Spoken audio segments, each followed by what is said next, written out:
Good morning, good morning, good morning. Welcome to another edition of the Morning Kickoff with Unbiased Opinion. I am your host, Tony, aka Low Tone Tony, as I'm affectionately known. So let's start with the facts. Carolina has a public depth chart that gives us real picture of the offensive and decent defensive pecking order. Devin Lloyd is coming in with major league wide respect at number 27 on the NFL Top 100. And before Carolina sees Buffalo, the question around Bryce Young is bigger than one completion or one touchdown drive. It is whether he can command the operation before the snap. The real question today, has Carolina built enough quarterback command, role clarity, and defensive leadership to become dependable? We're going to define what Bryce must show, what Buffalo should test, and what this depth chart says that the staff trusts. All right. So the first half discussion is Bryce Young. Is his pre-snap ownership the next step? All right. That is the topic for the first topic for today. Facts first, Panthers offensive coordinator Brad Idzik identified offensive operation and snap point timing as a camp emphasis. Bryce Young is listed as Carolina's starting quarterback on the current unofficial depth chart, ahead of Kenny Pickett and Haynes King, and I forgot to put Kyle Trask on there as well. Carolina had not made a final public decision in its latest reporting on whether Bryce would play against Buffalo. I will find that hard to believe given that the starters will play. All right. So the context is quarterback growth is not only about completion percentage or touchdown drives, it is about recognizing the front, helping the set protection, controlling cadence, communicating adjustments, and getting the offense into a workable answer before pressure wrecks the play. Bryce does not have to carry every protection call, but the offense has to look calm, organized, and on time. And I'm going to bring my guy Poppin to the stage. Poppin, what's going on? Good morning. Good morning, America. Good morning to everybody that's chiming in to Sports Talk. Good morning. Hope you're having a beautiful day so far. Yes, sir. Yes, sir. Yes, sir. So the first graphic that we're going to bring up on the screen here, once I get it uploaded, here we go, is the command before the snap. So the main debate question I present to you, Poppin, is Bryce Young ready to own more of Carolina's operation before the snap, or does the offense still need the protection plan and play design to carry too much of that burden? What say you, my friend? Yeah, I mean, we're going to year four. You know, they've talked about how he's more secure. I think I've even heard somebody say that they feel like that he's mastered the offense. Was that Canales? Might be wrong. Let me Yeah. know in the chat No, if I. no, no. Canales said that. Um, you heard Steve Smith said it a couple times on his podcast recently. That's where I heard it at. But I've also heard um Dave Canales mention how more prepared and how Bryce has shown the mastery of the offense. So yeah, I've heard it from a couple people. Okay, with that being said, yeah, he should be in full command of this offense now that he's, sensei master now of the offense. Um, there shouldn't be I wouldn't depend on him being the one that I'll be pointing out saying he's the one messing up.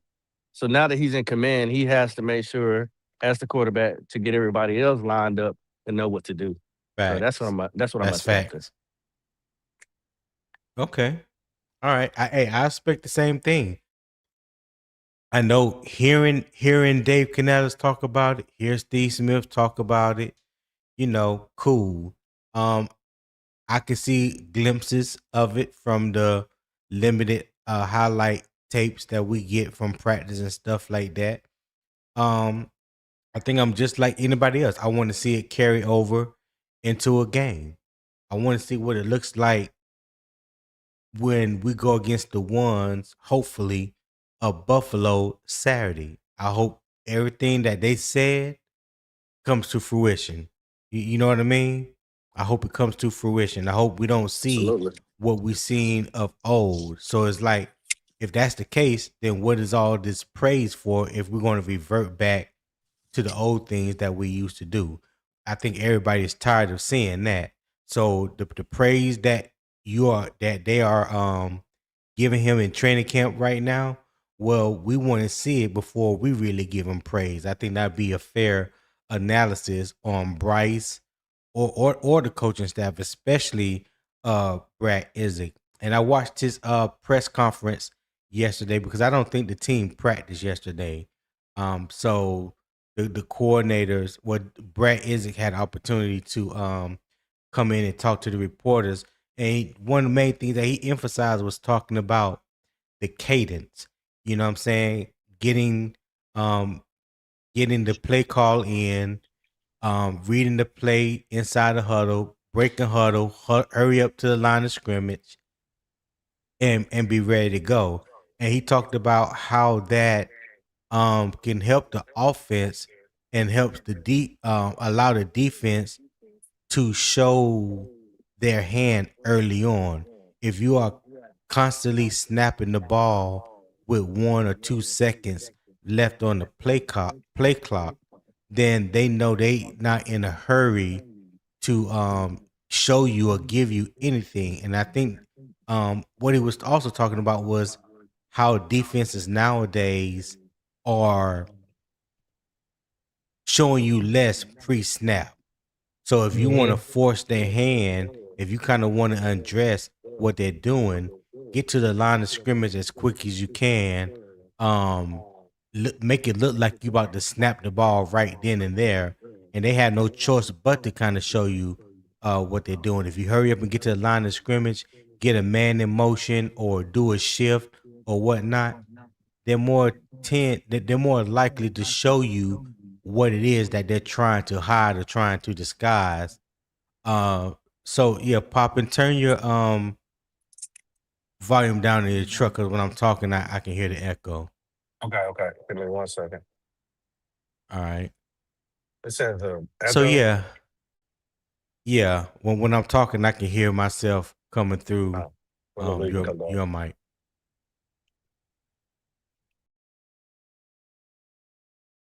So chat. I was definitely interested in what he was saying about the whole cadence part and what they will be trying to do, how much of it has been emphasized during training camp. I thought that was a great bit of information, especially something that you have to look forward to.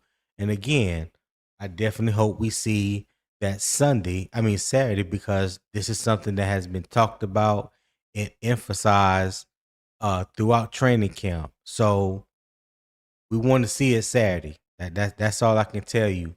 I think we got a glimpse of it Thursday night with Haynes King and those guys was starting. You know, the offense looked smooth.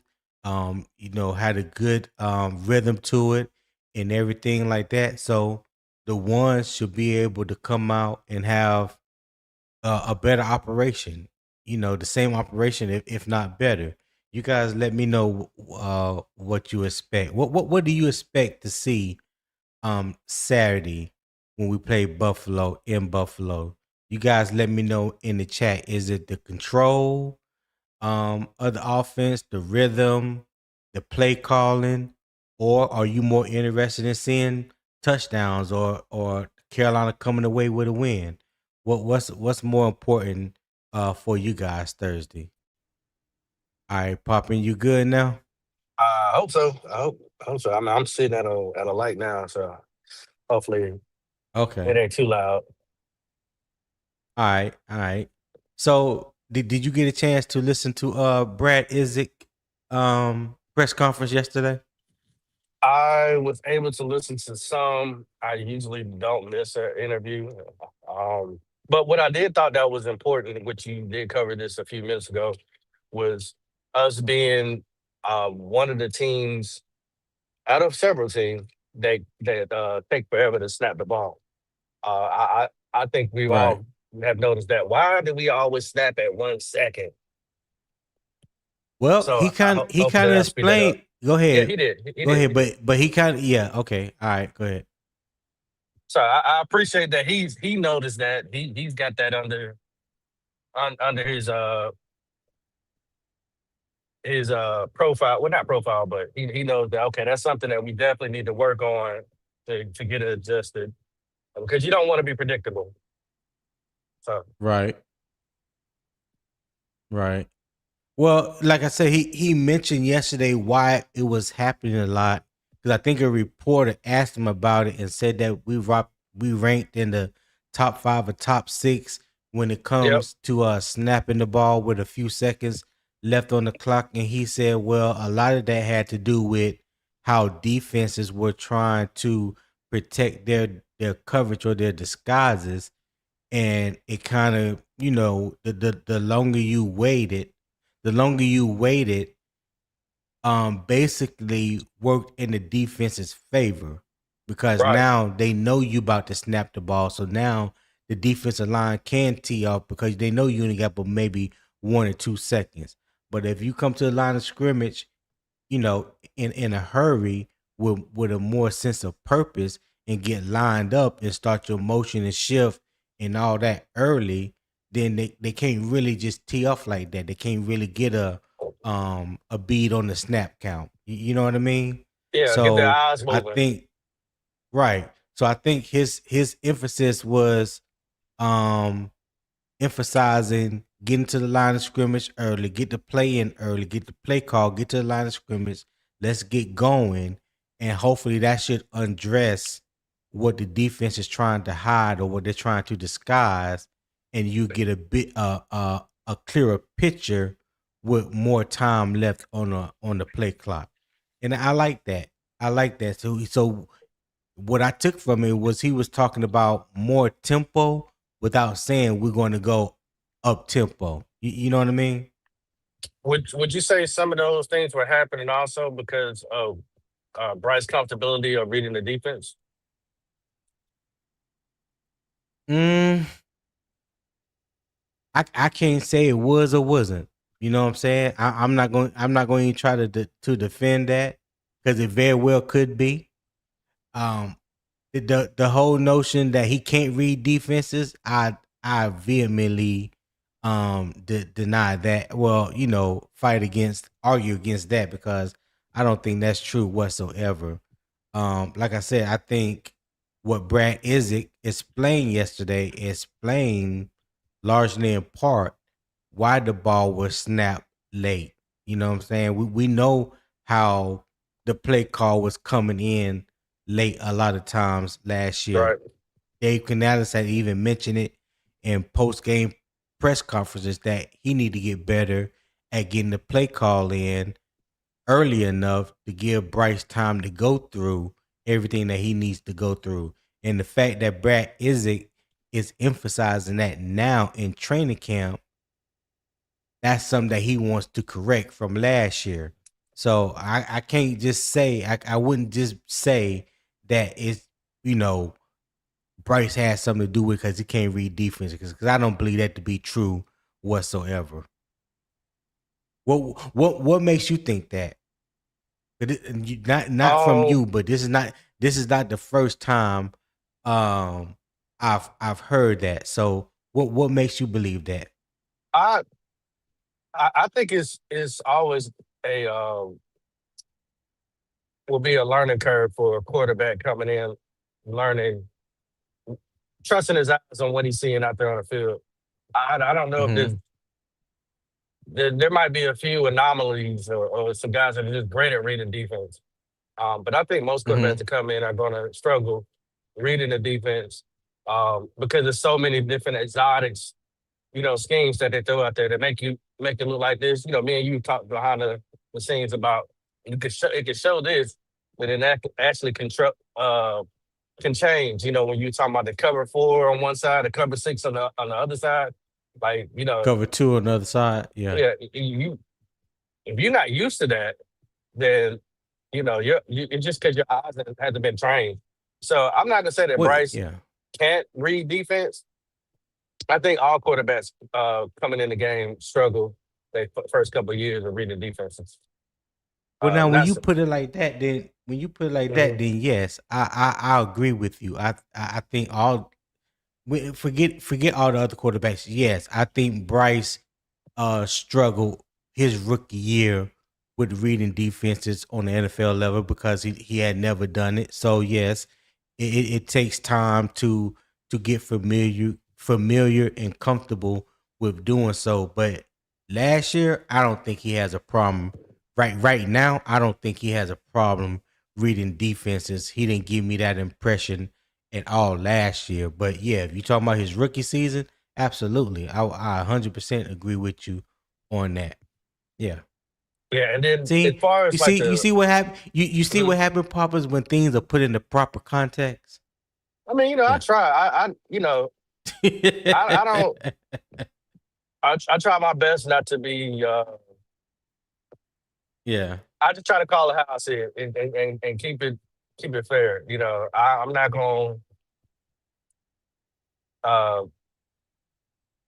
I've done enough talk about Bryce in a sense of what things I don't Hmm. like.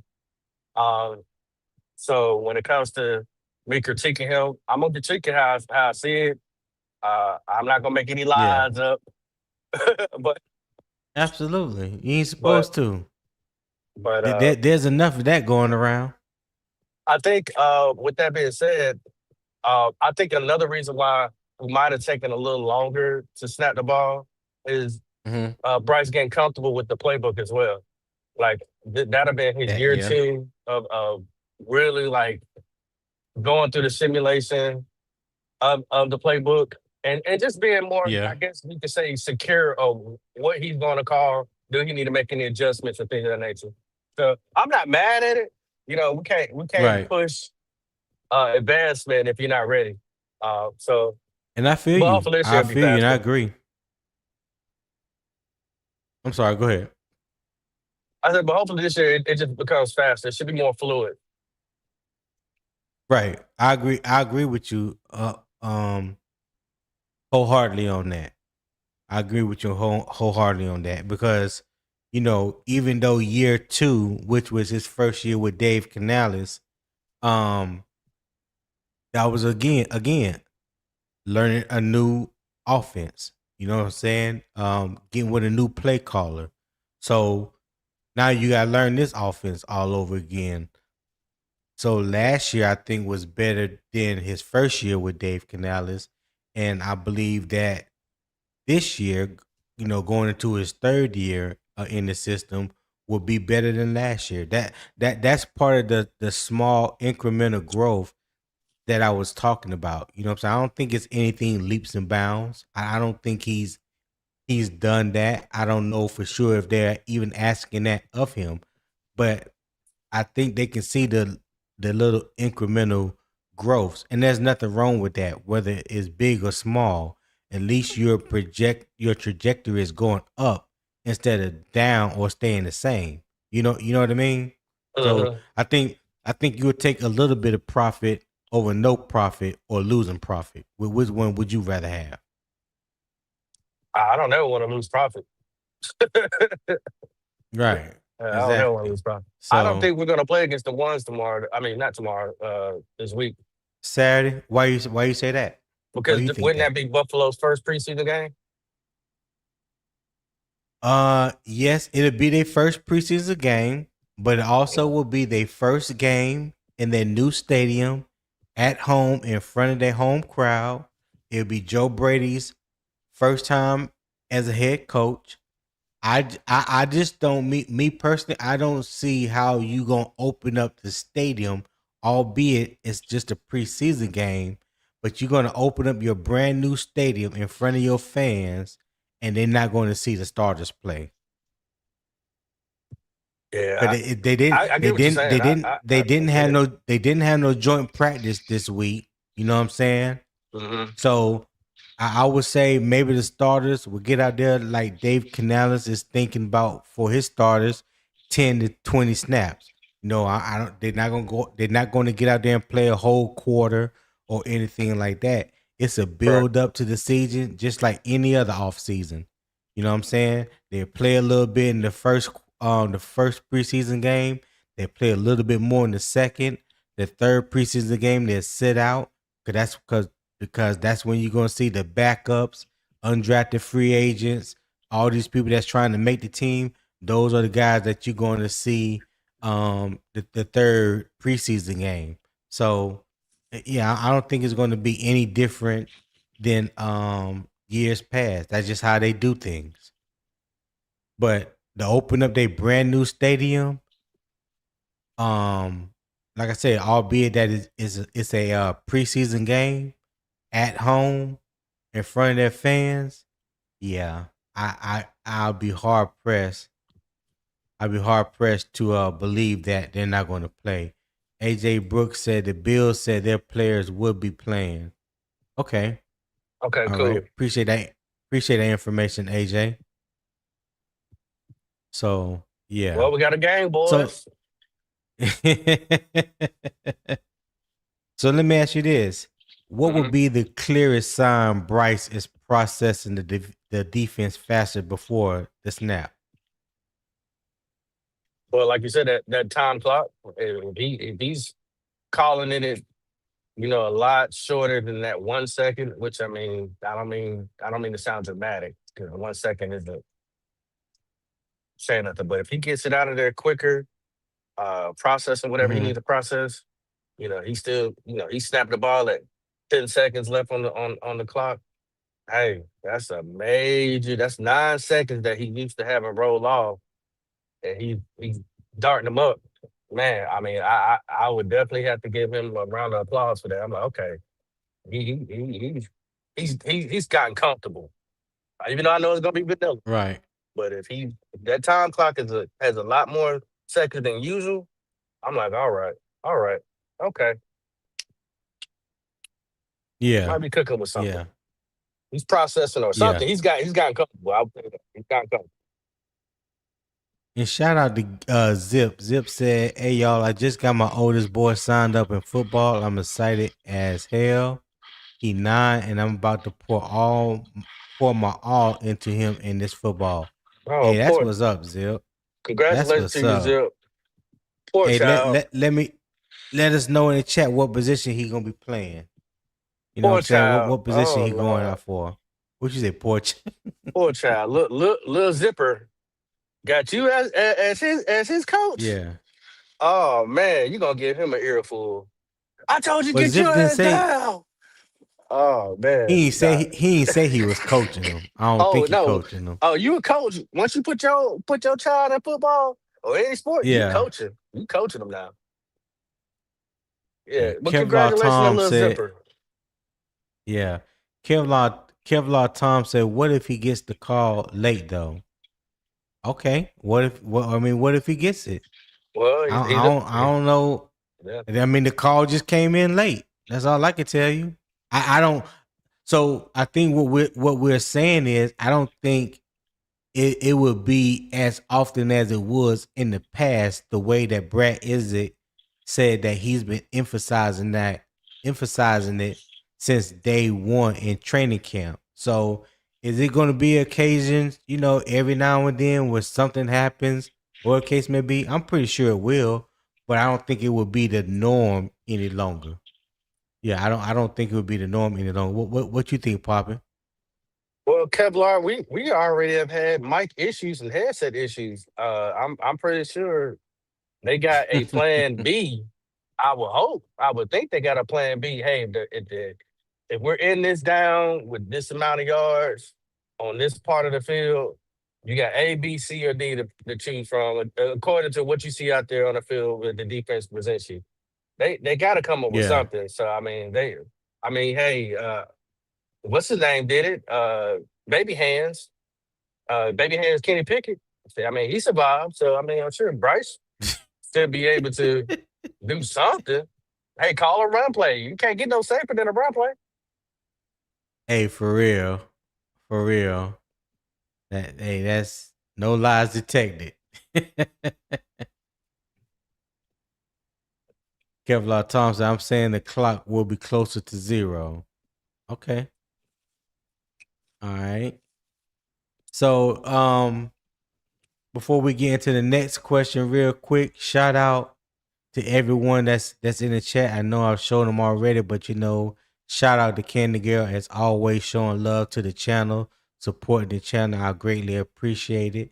Let me know what the pastry is this morning, Candy Girl. Shout out to Gerald Stick Jones. He said, "Good morning, Tony. Good morning, chat. Good morning, my God. Thank you for tapping in as always. You guys, everybody, make sure that you hit that like button as well. Whether you're on your phone, watching it, or you're on your computer or laptop, watching the show this morning, hit that like button for me. If you're not subscribed to Unbiased Opinion Sports Talk and you're probably watching through Carolina Armchair GM CJ channel, open up a browser, go to youtube.com/UO@UOSportsTalk.com. I'm showing it right here on the screen. youtube.com/@UOSportsTalk. I would greatly appreciate it.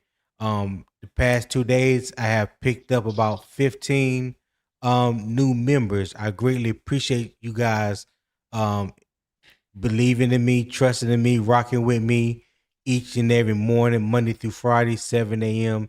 Eastern Time. And to let you guys know, as the season gets ready to start, not only will I be talking about Carolina Panthers football, because that's who I'm a fan of, that's who I will be talking about majority of the time, but I will also be talking about other teams, other games as well, because I know more football than just Panther football. So that's what I rock with. The first half discussion will always be about the Panthers. Halftime discussion will be about any other pro or college football team that we discuss. And then the second half, we'll bring it back to the Panthers, and that's how we'll end the show. So yeah, always centrally focused on Carolina Panthers, but I will be discussing other teams and talking about other teams as well throughout the season. So I hope you guys continue to rock with Unbiased Opinion Sports Talk in the morning kickoff each and every morning, Monday through Friday. All right. Who else? Shout out. John Tay Rozier said from Northern Nevada. What's up, John Tay? He be trying to trick me. He swear I am not saying what he want me to say, but he can keep putting it in there. I like that support for your team though, but I ain't gonna say it. Tebow C Panther 59 said, good morning, Tebow. Hey, appreciate your support as well, my guy. Appreciate your support. Hit that like button for me. Thank you for tapping in. Rashad, definitely appreciate your support, dog. He said, what it do? What's going on, Rashad? Latino Panther said, Tony, what's up? What's good, Latino? Appreciate you for tapping in. King James 864 said, good afternoon, Tony. Good morning, Poppin'. And Panthers Nation, keep pounding. What's up, King James? Appreciate you for tapping in as well. Quante said, I want to see the offense move the ball. So do we, Quante. Thank you for tapping in. I appreciate you. Shout out AJ Brooks. We already mentioned him. Shout out to Zip. Thank you for tapping in. As always, my guy. Kevlar Tom, I think this is your first time. If you're watching through CJ channel, subscribe to Unbiased Opinion Sports Talk channel as well.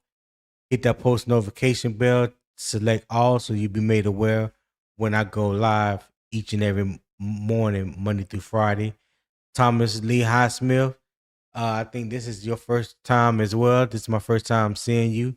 Appreciate you for tapping in. Subscribe to Unbiased Opinion Sports Talk. Let me put the banner back up. Well, I will put the banner back up after I get through giving everybody a quick shout out. But thank you for tapping in, my guy. Earl Lockley said, what's good, Tony? What's good, Earl? Who are D Cash? my boy D Cash. He always say, Tony, hey, what's going on, D Cash? Appreciate you for tapping in. SC low chicken low mean boy says so says up popping and Kung Fu Jenkins. What's up, SC? Appreciate you for tapping in, my guy. Zip said, popping, come on, man, with the laughing emojis. The new offense coordinator is going to take the offense to a whole nother level. The Hall of Fame game proved that to me. All right, Thurman. I appreciate that, my guy. Who else we got here? Shaky 8. What's going on, Shaky 8? He said, good morning, gentlemen. Good morning, Shaky. What's going on with you? Thank you for tapping in. Bloody, what's going on? He said, rise. Oh, rise down. Keep facts, Bloody. Facts. He don't know the vibes. Reality Beats says Roman Harper said in year 4 the game gets really slow for you. Probably why Bryce going crazy in practice right now. Hey, that very well can be. That very well can be. I got to see that action first. I got to see that action. And Saturday will be the beginning of the measuring stick for the season. I believe that. All right. So yeah, thank you for everybody. Thank you for tapping in. Hit that like button. Subscribe to the channel. Again, if you haven't already subscribed to the channel, there it is on the screen right there. YouTube.com at UO Sports Talk. All right. So popping. My next question will be, I want to go with this one. Does the receiver room give Bryce enough reliable answers when defenses bring pressure? How you feel about that? You think they'll be able to do that this year? Well,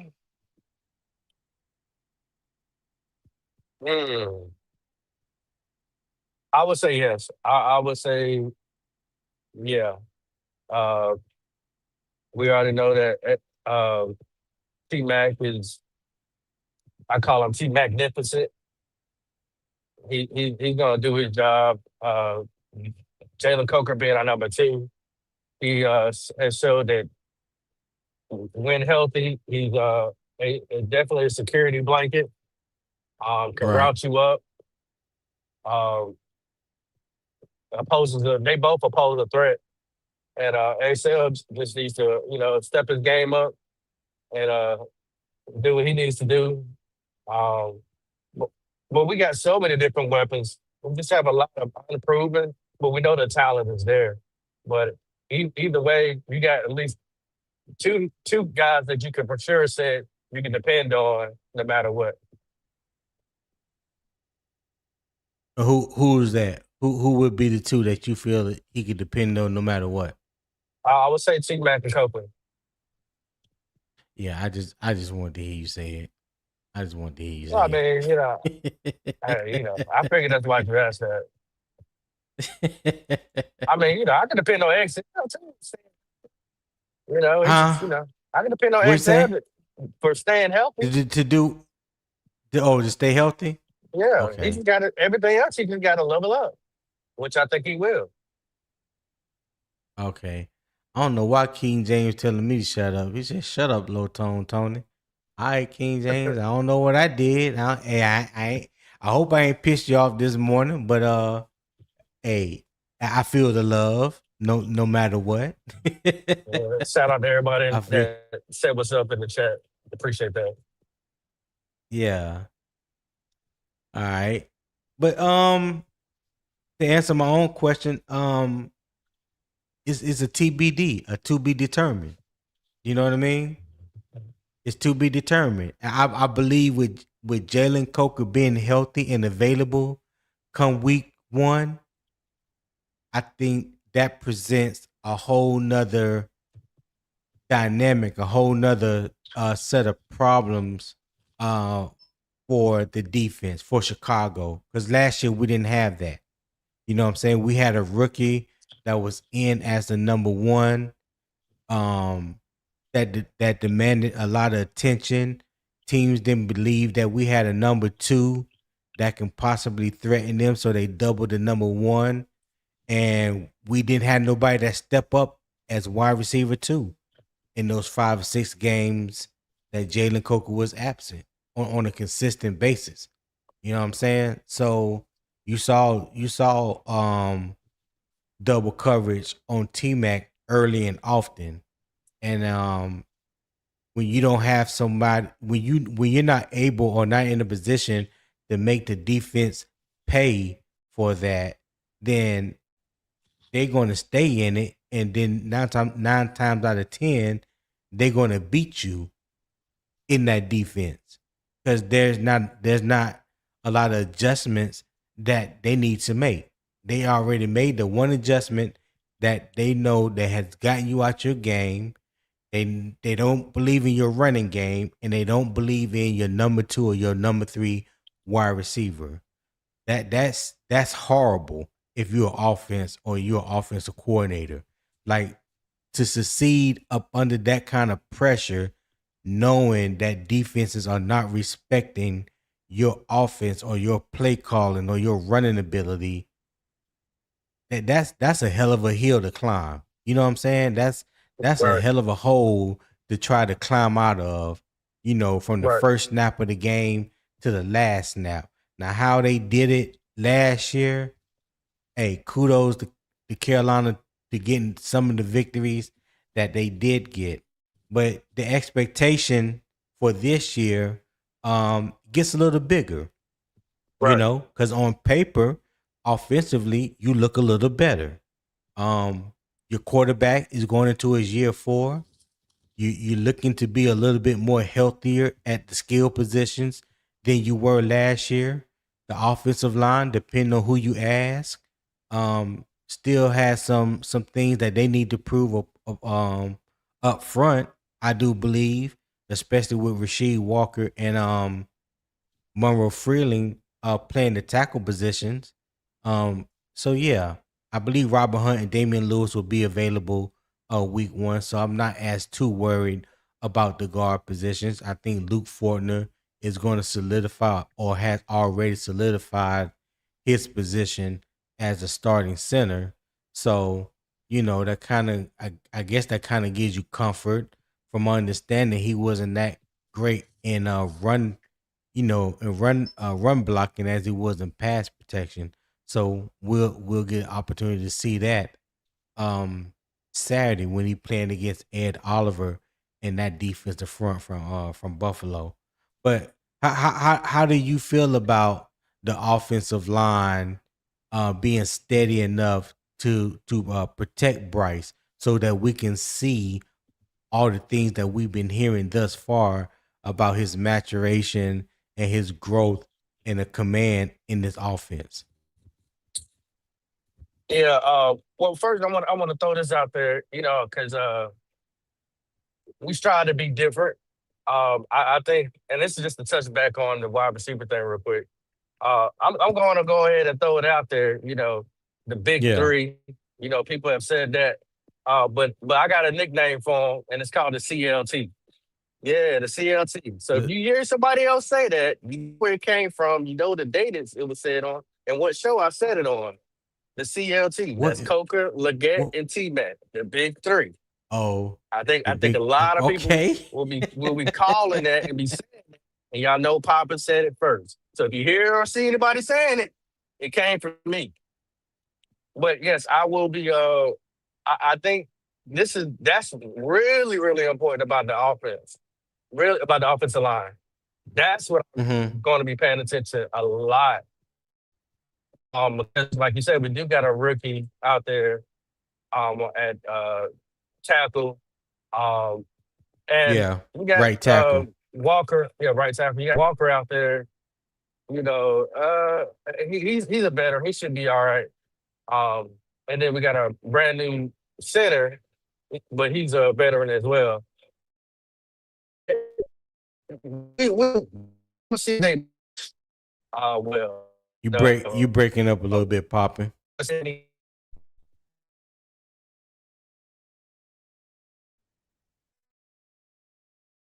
El Papa, you breaking up a little bit if you can hear me.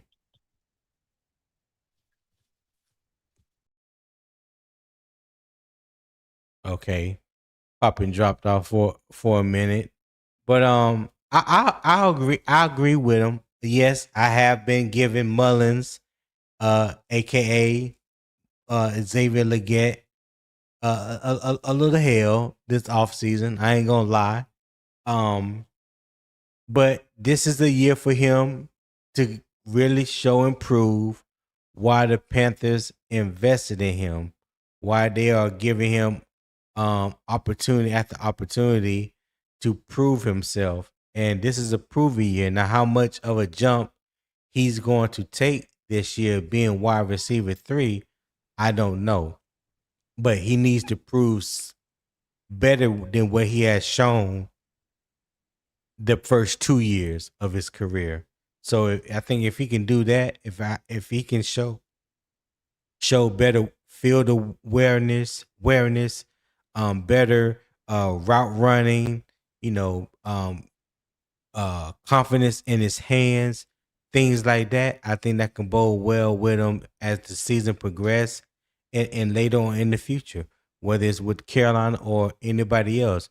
But you want to see the young man progress and be a major part in what we do offensively.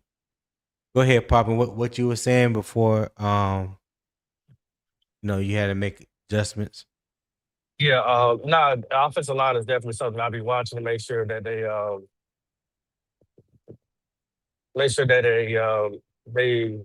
protecting, they give it protection. You don't want to get exposed in preseason. So, what somebody said? TLC, tender love and care. Eternal said you renamed them cheese, lettuce, and tomato.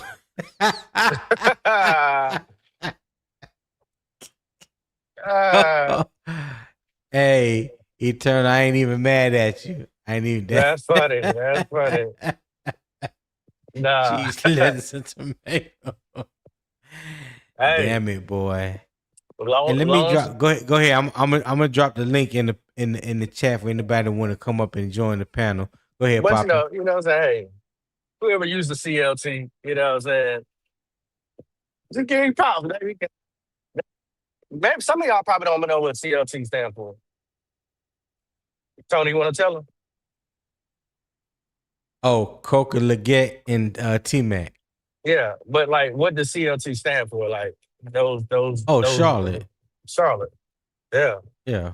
That's just I know we got some people from Nevada up in here. Just to let y'all know. Yes, sir. Yes, sir. Okay. So this is the preseason, of course, and everybody knows that. So in preseason reps, what matters more? The clean operation, the explosive plays, or third down execution? And you can only pick one. And you gotta tell me why you picked it. In the preseason reps, what matters more? The clean operation, explosive plays, or third down execution? In chat, you can answer that as well.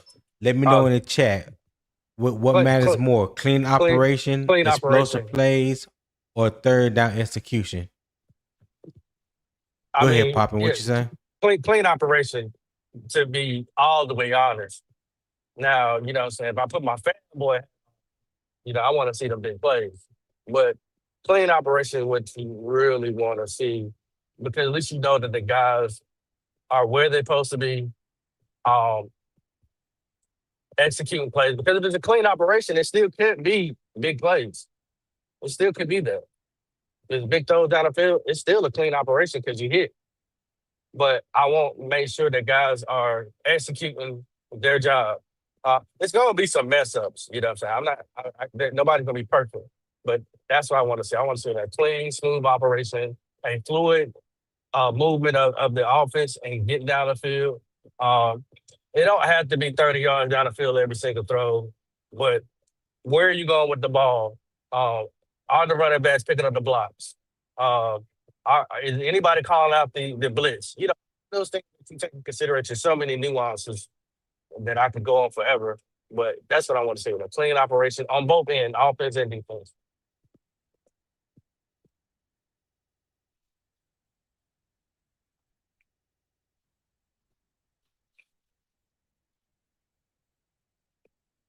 Still there, Tony? Oh, my bad. I'm just talking and the mic was muted. My bad. Let me go back. Because I said AJ Brooks said explosive plays. That's where we needed improvement. Eternal 252 said for our offense, third downs was an issue last year. We have to see that. And Nikari says, so I guess I'll say clean operation. He said looking competent is what matters. And Nikari, I see that you're on Twitter. If you haven't subscribed to my channel, Unbiased Opinion Sports Talk, do me a favor, open up a YouTube browser, youtube.com/@UO Sports Talk. And I would greatly appreciate that, my guy. All right. So yeah, I can if I had to pick one, I would say clean operation because, like you said, popping, it does possibly lead to everything else. Explosive plays.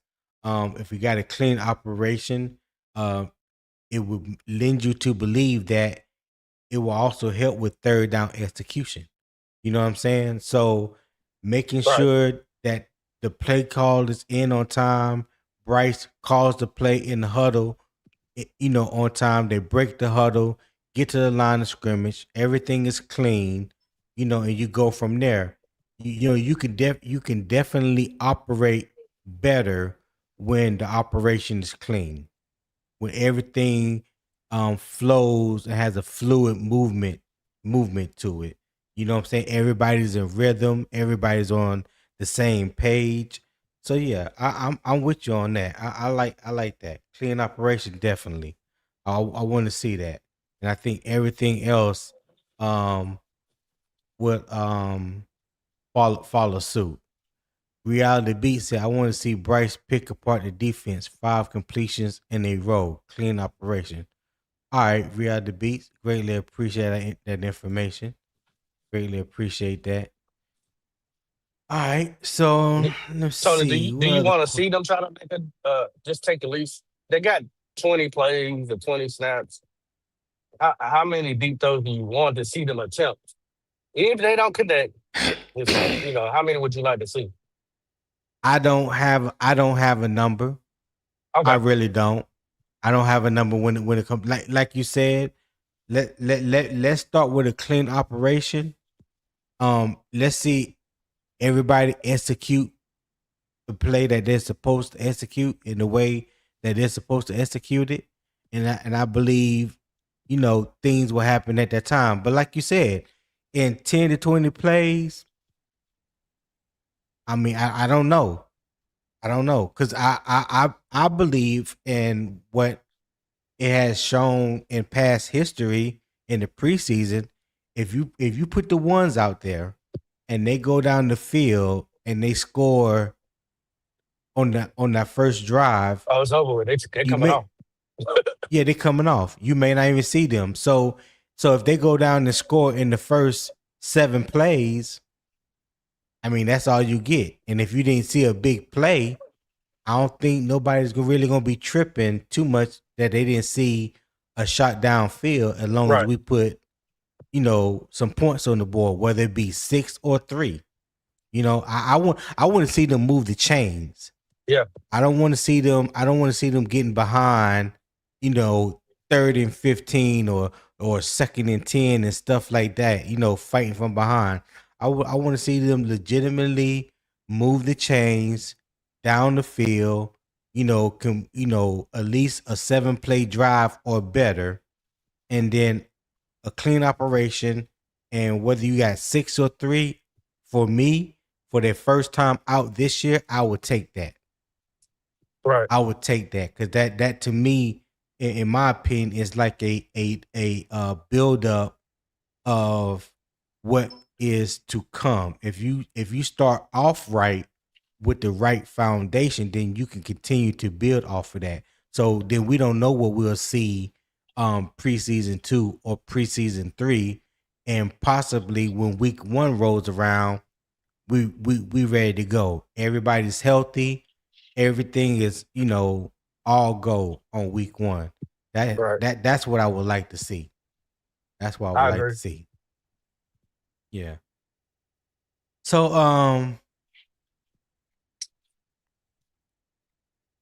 we know Bryce is going to play against Buffalo. What would count as real progress even without a touchdown drive?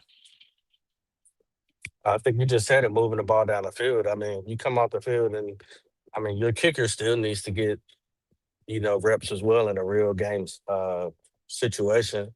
But I mean, Right. if he puts you in field goal position or a team puts you in field goal position to kick a field goal, cool. I mean, I'm not against him trying to see, how big the leg is, pause. So if you want to take a 50, I mean, this is the time to do it, right? Let's see what he got out there. Don't put that boot on. If you want to kick a 60 Yeah. yarder, do it. Why not? What do you got to lose? It ain't going on The your record. preseason is the best time to see it, right? Right. So let me see what that boot look like, man. Strap it Yeah. up and hit it, man. What a 62 yarder, Because I'm down for the shenanigans. if I'm not mistaken, in the Hall of Fame game, did Carolina punt at all? Because I think if I No. remember, Dave Canales said something about that. The plan was that they were going to go for it on 4th down, regardless of the situation in the Hall of Fame game. And that goes back to what we were talking about earlier and throughout the week. And I think this is what Will was trying to emphasize when he was explaining what's the difference of importance to fans and the players as it is to the coaches in the front office. The coaches in the front office, they want to see execution. They trying to evaluate all these young players that's in the game that can possibly add depth to the team, make the practice squad, so they trying to figure out all that, while the fans, and the fans want the players to win the game. The players want to win the game. I don't think that's as much of a priority when it comes to the coaches and the front office people that are doing the evaluation of players. You know what I'm saying? So I think that's why he had made the decision beforehand to pretty much go for it on 4th down. Earl Locklear said 1 punt in the Hall of Fame game. Okay, Earl. Yeah. Yeah. And shout out to Howard Simmons. What's up, Howie? For the 10 jewels, the gold coin. I appreciate that, my guy. And I see that you're watching through Carolina Armchair GM CJ channel. Open up another browser. Go to youtube.com/@UO Sports Talk, Howard. And that's my channel as well. You can subscribe there. Let me put it up on the screen again for you if you need to see it. youtube.com/@UO Sports Talk. I would greatly appreciate it, my guy. And you know how Howard do, popping. So Howard, come up on the panel, man. I put the link in the chat. So just make sure you read the room and match the energy. That's all I can tell you, dog. Read the room, match the energy, and come up and let's have a good coffee break.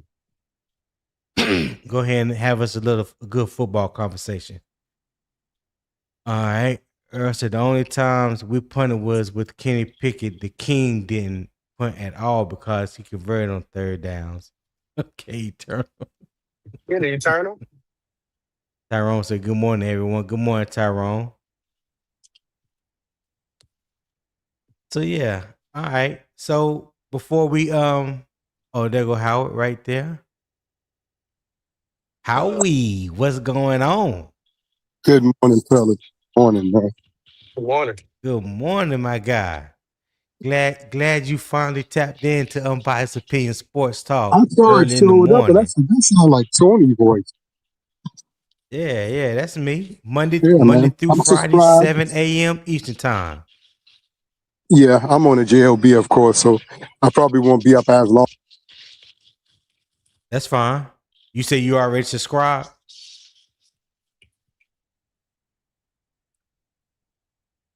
I don't hear If him you saying anymore. something, Howard, I can't hear you.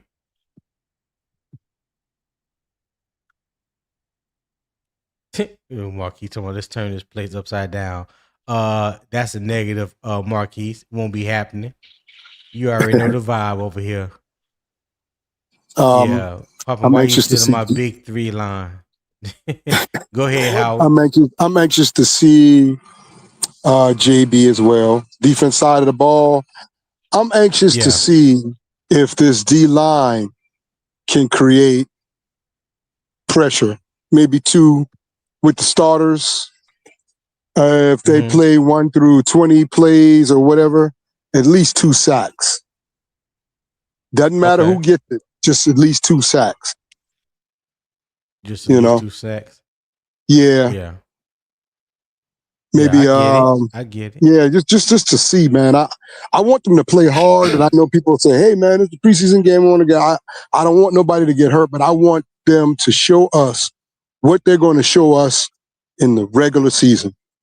I want to see is this what we're going to get in the regular season? That type of stuff. I don't want no surprises, man.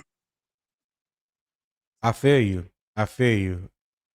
What you think about what Howard said, Poppin'? I can agree. They can't show but so much, Howard. You know what I mean? Because everything gonna be vanilla. But I do agree. I think they should show that everything's moving fluid. Like, okay, we came here, we did what we supposed to do. We didn't slack off. We dominated in a sense. Just play as the better team. Whether we win or lose, with the starters being out there, the starters should really put on. But what was that? Somebody said I stole their what? I took their what line? Oh, Earl Locklear said, "Poppin', why you still on my big three line?" Oh my! Hey, Let me find Earl, out. Copyright infringement. That's copyright infringement, Earl. I have never even heard Earl's voice. My fault. I didn't know. Me and Ice He Cube said, owe "Good you some minds money." think alike." Yeah. My bad, brother. Hey, but look, hey, I'll tell you what, Earl. Yeah. If I can use that, you can use the CLT. How about that? Is that a fair trade? How about that? All right, Earl. All right. So Howard. So of course, now I know how you feel about Bryce Young. That's widely noted. So, but I don't know if you listened to Brad Idzik's press conference and what he was talking about, what he's been emphasizing since day one from camp this year was getting the cadence in early. I mean, getting the play calling in early, getting the cadence, getting the play call right, and getting to the line of scrimmage with a sense of urgency, so they won't be snapping the ball with 1 or 2 seconds on the play clock. And we all know that was an emphasis. Poor execution, getting the plays in late last season. So, what do you think about him saying that and recognizing that was a problem last year and emphasizing it this year so it won't be a problem again? I think that's great, man, to recognize that was a problem. Good coaches should do stuff like that. I mean, recognize what's wrong. No matter who's at fault, just recognize it and fix it. You know what I'm saying? And if fixing it is good. It'll look good on Bryce Young's behalf because people don't know how the plays. A lot of fans probably don't know how the plays come in and out. So the first thing they're gonna say is, "Damn, why is Bryce taking so long?" Right. You know what I'm saying? So if they get that fixed, it'll look good for Bryce too. So a smoother operation. It would make the operation smoother. Yes, absolutely, absolutely. Right. So what would be the starters are projected to play 10 to 20 snaps Saturday against Buffalo. What would be the clearest sign to you that Bryce is processing the defense faster before the snap? If they go down the field and score a touchdown, like You know what I'm saying? No 3 and outs. Just go on down the field. It don't have to be very fast, but it all Mhm. ends up to being a touchdown. Okay. 5 yards What if here, it's maybe a 10. Go ahead. what if it's just a field goal? They're moving the chains, they're moving the ball downfield. hmm Instead of 6, they get 3. Is that a success to you? Yeah, points on the board is always a success to me. Right. Okay, but Right. me personally too, I want to see touchdown because I feel like we have an unstoppable wide receiving core. I feel like that. Okay. That's my opinion. I feel like I just feel like we got an unstoppable wide receiver core. It's going to be problems for them cornerbacks. It should be. And Bryce, Right. with that, he should be able to connect at will.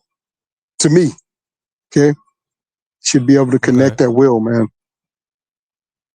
All right. Well, I mean, hey, there's nothing wrong with expecting a touchdown over a field goal. I mean, hell, I would love to see a touchdown over a field goal as well. I think anybody that's a Panther fans would rather see 6 over 7. I mean, 6 Mhm. over 3.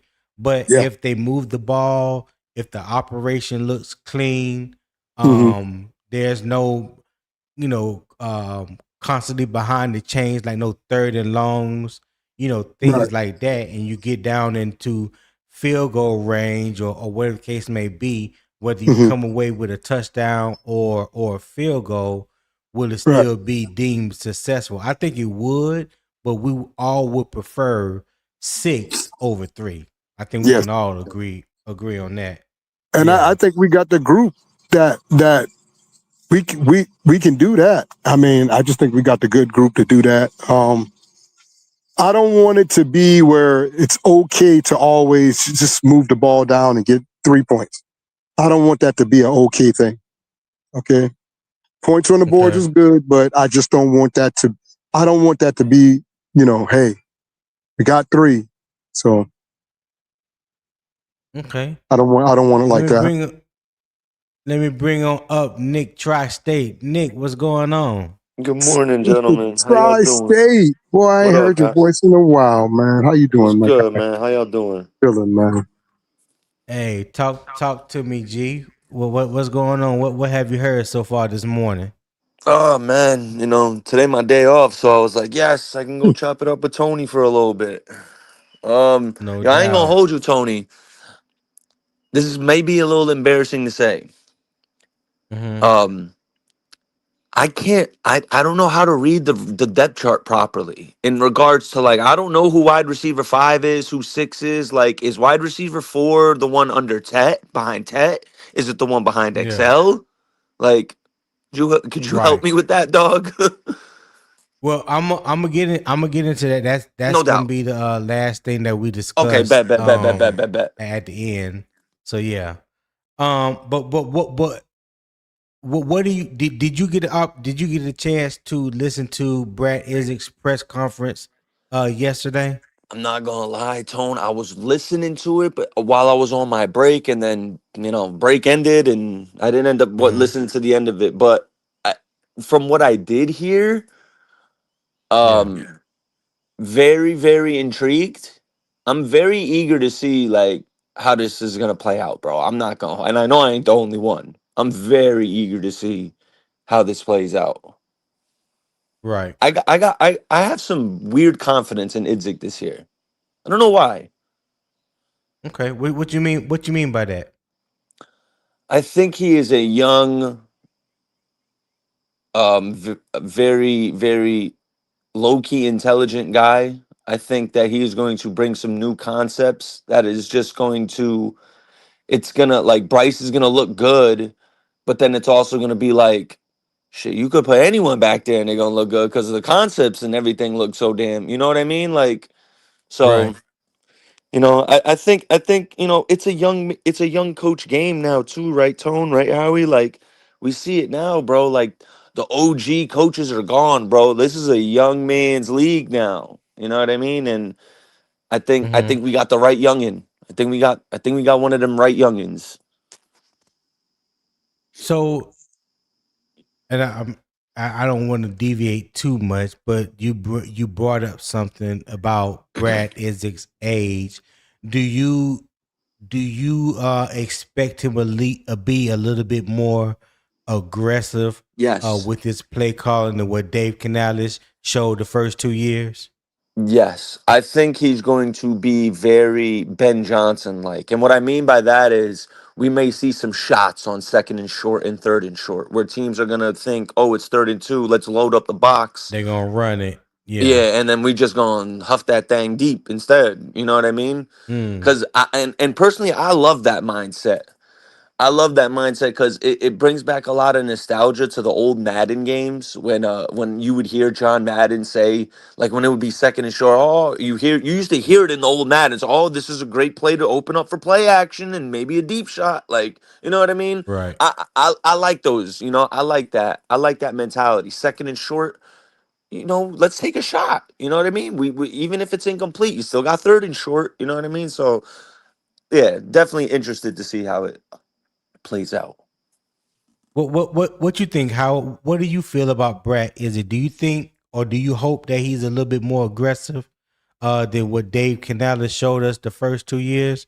Because I know I've been highly critical of Dave Canales and his up and down conservative play calling. What do you think we will see from Brad Idzik, Howard?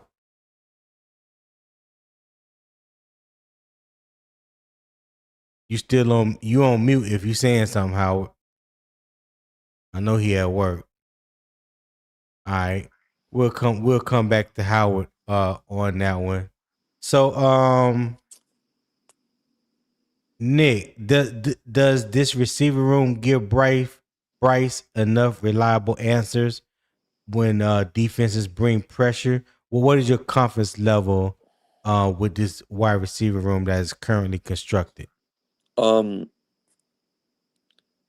Confidence level, I'm at like a 7.5 out of 10. Just I would Okay. consider Oh, that pretty that's pretty confident. confident. Yeah, Yeah, pretty that's pretty confident. confident. Yeah. That's pretty confident. I Okay. think Jimmy Horn's looking good, Tone, from what I've been Now I reading. can't front. I can't. Hey, I would not even cap you down. He did look good Thursday night in that Hall of Fame game, and he has looked good in practice. So, hey, I'm with you, and that's what you want to see. You want to see young guys come in and continue to develop and get better year after year. Year one, we know what Exactly. Jimmy Horn looked like, how he came in. He was very undersized coming from Colorado. This offseason, he decided to bulk up, put on weight, add strength, and you could see how that benefit him Thursday in the Hall of Fame game, right? You can see it in some of the highlights that we get every day from Panthers practice, how it's benefiting him and stuff like that. So that's what I talk about, about the continued development of some of these young players who, like, when they first come into the league, they may be not as ready as we expected them to be, because there was definitely a large hole for him to climb out of, just to be on a level to where you could possibly take him serious. And I think teams would take him a little bit more serious this year than they did last year. But Howard, you back?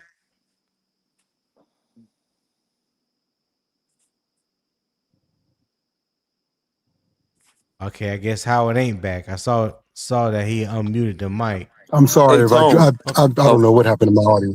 Yeah, my bad. I had you guys on mute. Yeah, my bad. Tri-State. Oh, okay. You Now you you were good, bro? saying something before I got right off. I forgot. I forgot what I asked you, Howard. Tri-State had said something, and I wanted to get your opinion on it, but I forgot exactly. Was it the Idzik? Um. The Idzik stuff? Oh yeah. It was Yeah. about Brad Idzik. Um. how do you feel about Brad Idzik? Do Yeah. you believe that his play calling will be a little bit more aggressive than what we saw from Dave Canales the first 2 years?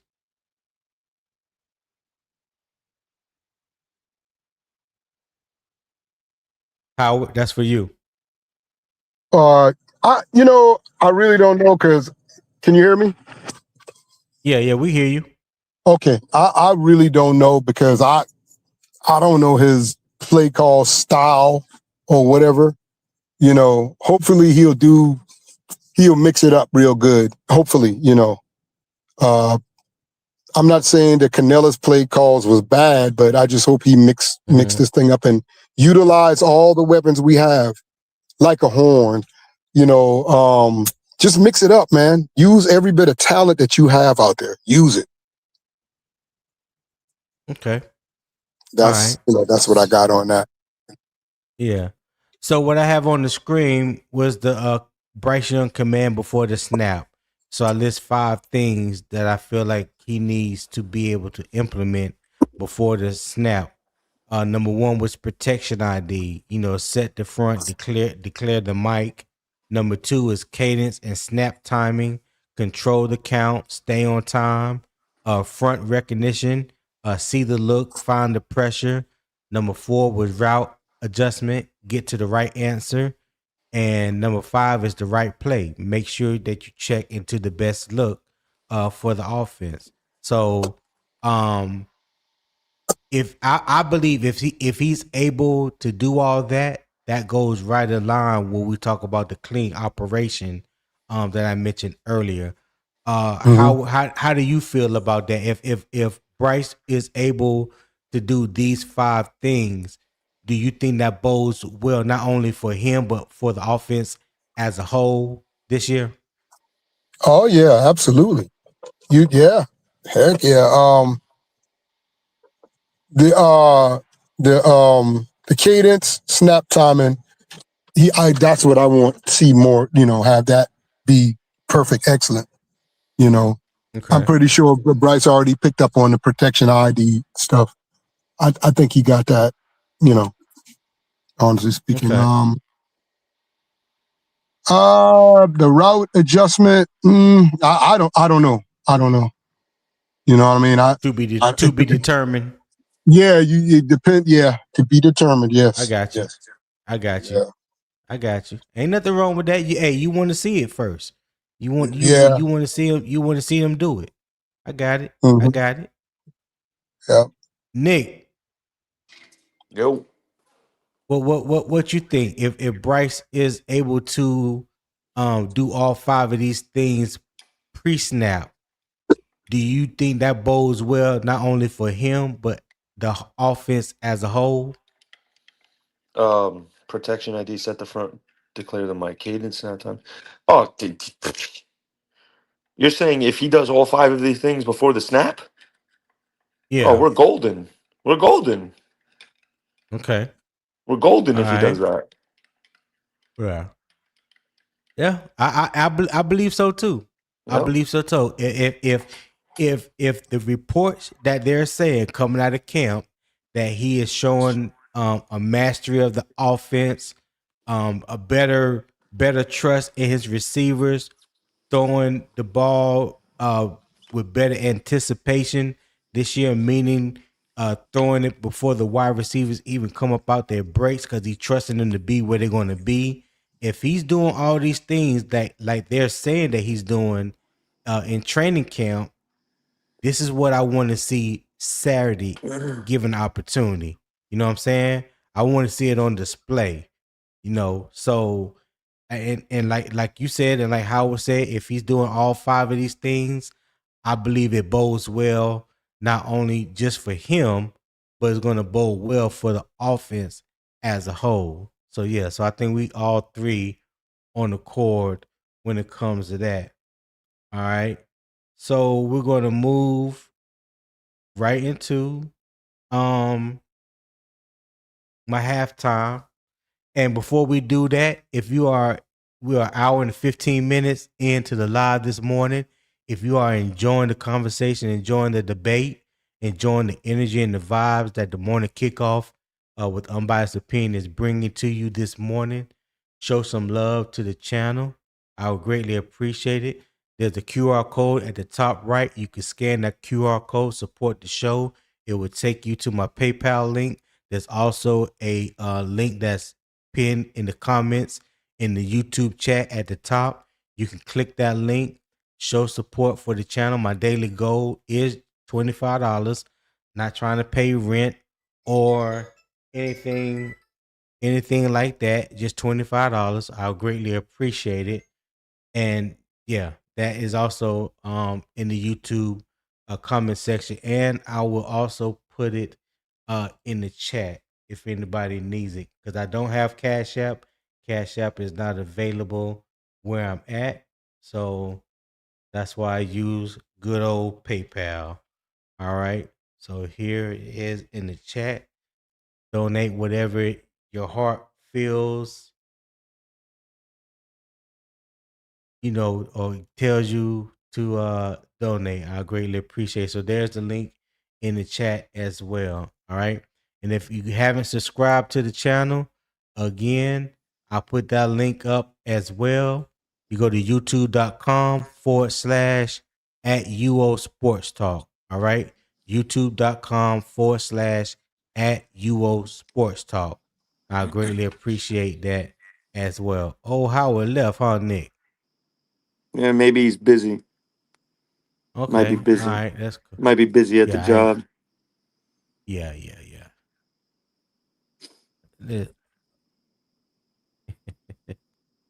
Bro said Nick been hiding. Nick see. never hid in his life, Highway 70 brown boy. Hey, Nick, what I need for you to do for me right now, What's up? I'm about to bring somebody up on the panel, but you're going to have to go down and meet him at the elevator because he's going to need a little help. Now, his room is across from the elevator, but he on his scooter, so you probably just need need a little help. Red Swan, what's happening? Oh, come on, man. Don't do that to my guy, Swarm. Really. We're going to keep that going. Good morning, OG Swarm. Good morning, fellas. Well, I will tell you this. Howard in the room right next to mine. So it is what it is. So, yeah. Nah, Howard ain't that old. Shit, I'm older than Howard. I'm older than Howard. Damn, I can't hear Red. I'll be right back. Yeah. Me, Howard, and Will, we down the hall. You at the elevator, Y'all ain't sir. down the hall. Y'all ain't down the hall. We down at the end of the hall. You down in the handicap. No, sir. You down in the handicap across from the elevator. Hey, don't deny. Just embrace it. Just embrace it. No. I'm right across from the elevator. I like that room. Yeah, I got them special made bathrooms, them handles in there. But Tony, hey, that got its benefits, Swarm. Thank you, Nick. Yeah. Tony, you 2 rooms down. Don't stop that, Tony. You crazy as hell. You in the middle. Let's put it like that, dude. You in the middle. 53 is different from 59, dog. You about different. 2 steps. You 2 steps away from the 6th floor. Don't even try it. And Tony, since we had discussion, let me tell all these brothers that keep having birthdays or something. Yeah. Keep having birthdays. When you hit that 40th one, you might not believe what I'm telling you, but something different happens when you turn 40. If you think I'm bullshitting, ask somebody who passed that number. When you turn 40, some things, and I ain't just talking about body-wise. I'm talking about with your emotions, with, the mental state, all of that. Just hit it. You'll see. Hey, Swarm, hold on, Swarm. Yeah. Hold on. Oh, man, real quick. Swarm, I'm 35. My job, I do HVAC, air ducts and stuff. Sometimes you got to get on your knees and crawl into crawl spaces and do things of that nature. Yeah. Man, the other day, man, I went to go check a condenser. I had to, squat down, like, how a catcher does when he's, in baseball. That's right. I was down there for about 30, 40 seconds. When I got back up. Them knees. Oh, my God. Them knees. People don't believe that, man. It's the reason why athletes retire in their mid-30s.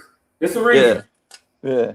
Damn, I felt it then. I was like, man, what's going to happen when I get to 40? Shit. Trust me. Hey, it's a whole. Hey, listen. So they say the average age for a male is about 72 years. So when you hit that 36, 37 year mark, you already at the top of the hill. You That's looking right. down. You looking down You now. looking down at it. Come Yeah. down. You finna come down. Yeah. So everything that you start to feel right now, oh, you right on time, sir. You right on time. You right on time. Yeah. You right on time, bro. That's funny. And it's all right though. That's Yeah, that's kind of life. It's That's all life. right. As That's my right, father Nick. said, it's life. Yeah. Hey, let me tell you something. So I'll be 54 in February. So I'm about a year and a half away from 55.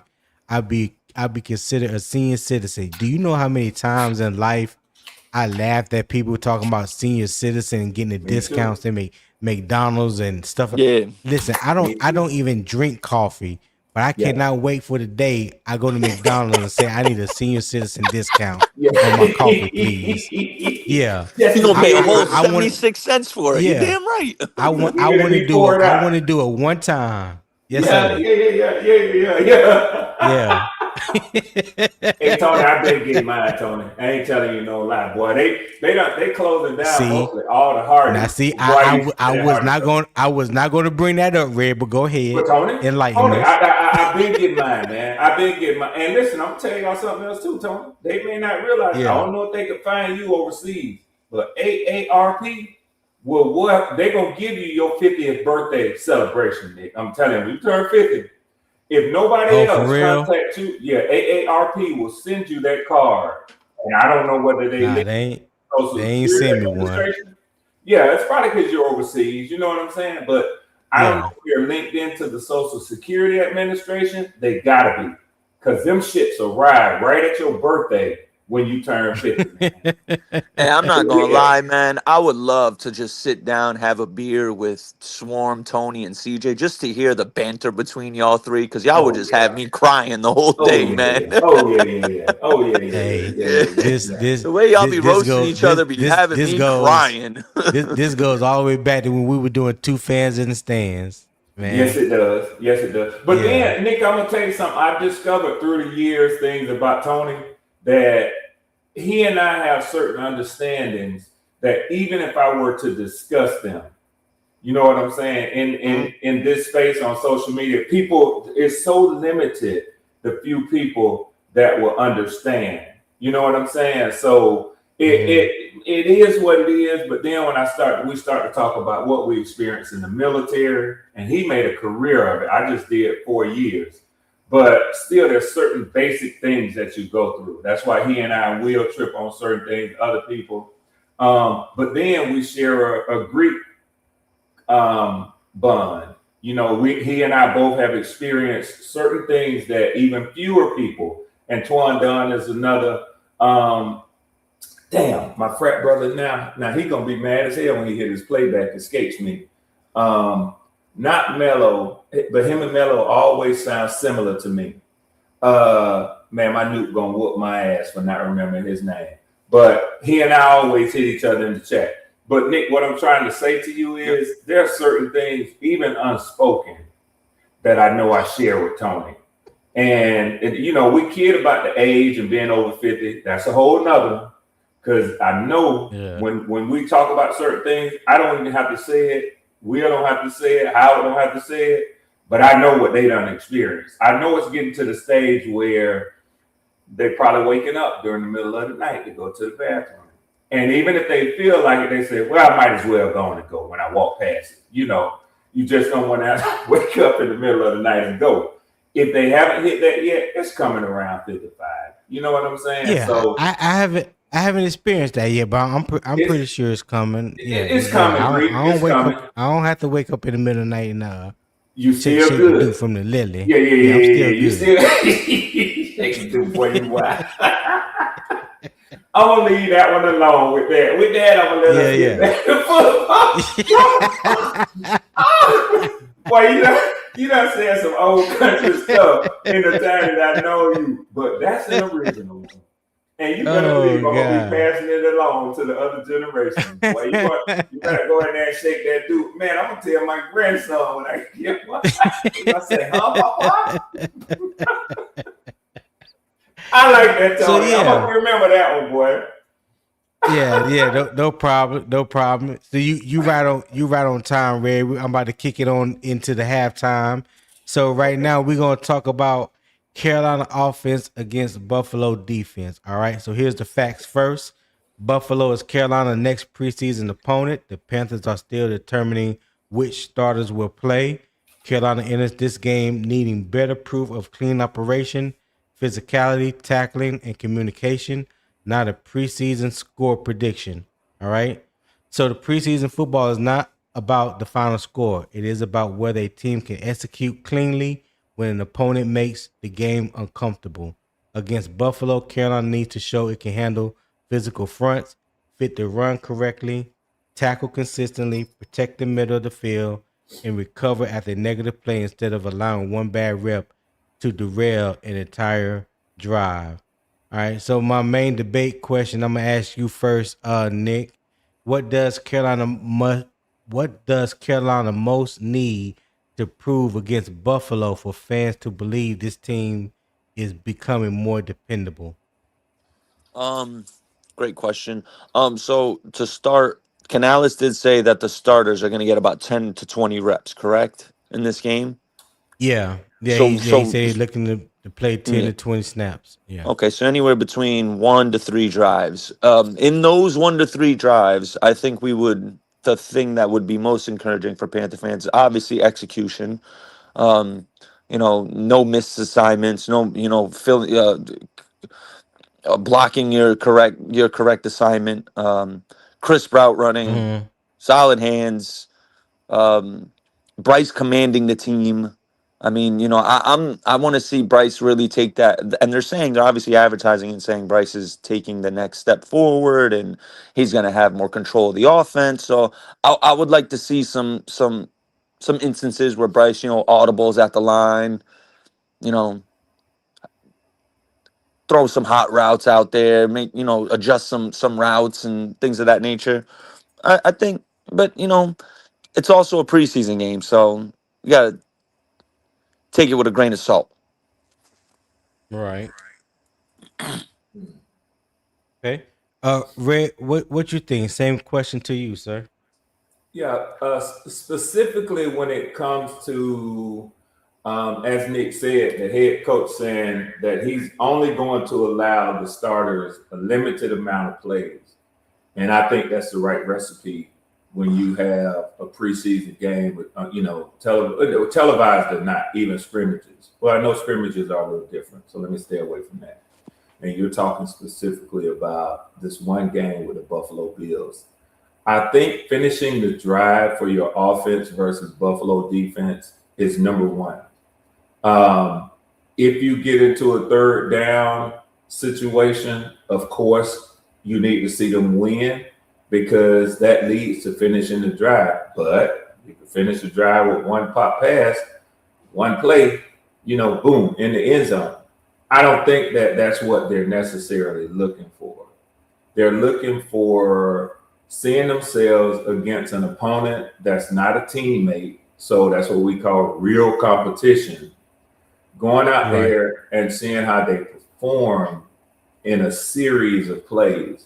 If they do that and they finish the drive, I think not just the coaching staff, but the fans feel good about what they witnessed, and they say, "Okay, get my starters out of there. We don't want to risk no injury. We don't need to see nothing else." They went down the field and they did number 5. They finished the drive. So I think that's probably, when I think about preseason action, that's probably what you want the most. Okay. I agree. I agree with both of y'all. I do. I agree with both of y'all.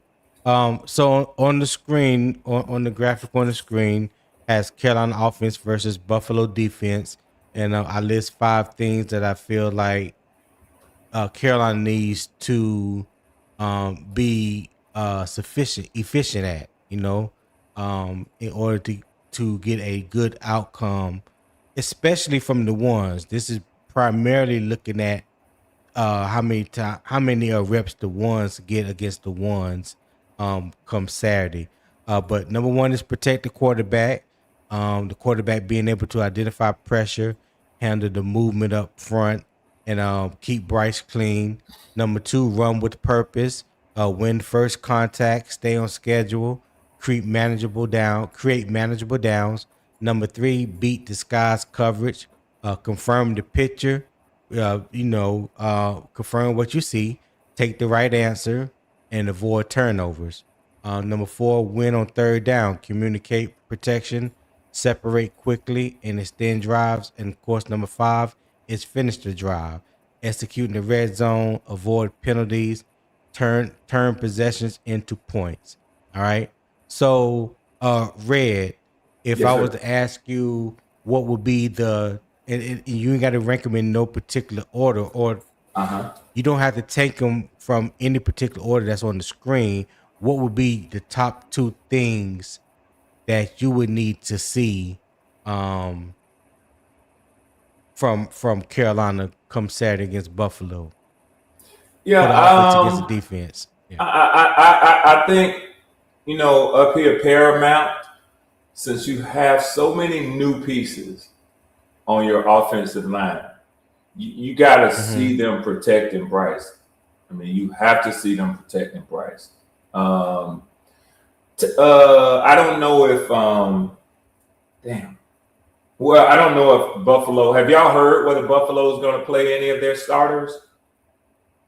I've heard. Well, I haven't heard specifically. I haven't been able to confirm specifically. AJ Brooks did say in the comments that Buffalo is playing their starters. I would be hard pressed to believe that they won't, even though this is Me a too. preseason game. But Me they are too. opening their brand new stadium at home in front of their fans. Yeah. I can't imagine the fans coming to the new stadium and not seeing Josh Allen and the starters play at least one series. Yeah. That's just And Tony, even more so, they may not have announced it publicly, but I believe that Right. Dave Canales and their head coach have discussed it. So for Dave to come out and say, that could be true. For Dave to come out and say, I'm gonna play my starters this amount, he's probably already conferred with Buffalo's head coach and said, yeah, let's let our ones test each other. You know what I'm saying? So Yeah. I just think that's kind of how, even if fans don't get this information, this is kind of how those coaches, agree that, hey man, listen, we're trying to protect our starters. Y'all trying to protect y'all's too. These are veterans. Yeah, we're going to tackle to the ground, but we trust these starters to not take no cheap shots, because they ain't fighting for necessarily no position. Some of them might be in a position battle. But, DJ Moore, they're locked up. Ted McMillan, he's locked up. The cornerbacks on Buffalo and Carolina are locked up. They don't need to go out there and take no cheap shot just to say, ooh, look what he did. He might make the 53. Right. Nah, so protecting Bryce, whether it's the starting defensive line or secondary, they gonna give each other a good test, the starters. So if you see your new offensive line doing a good job, that's a positive. If they don't do a good job, then that offensive line coach got to go out there and shore that up. Running with purpose.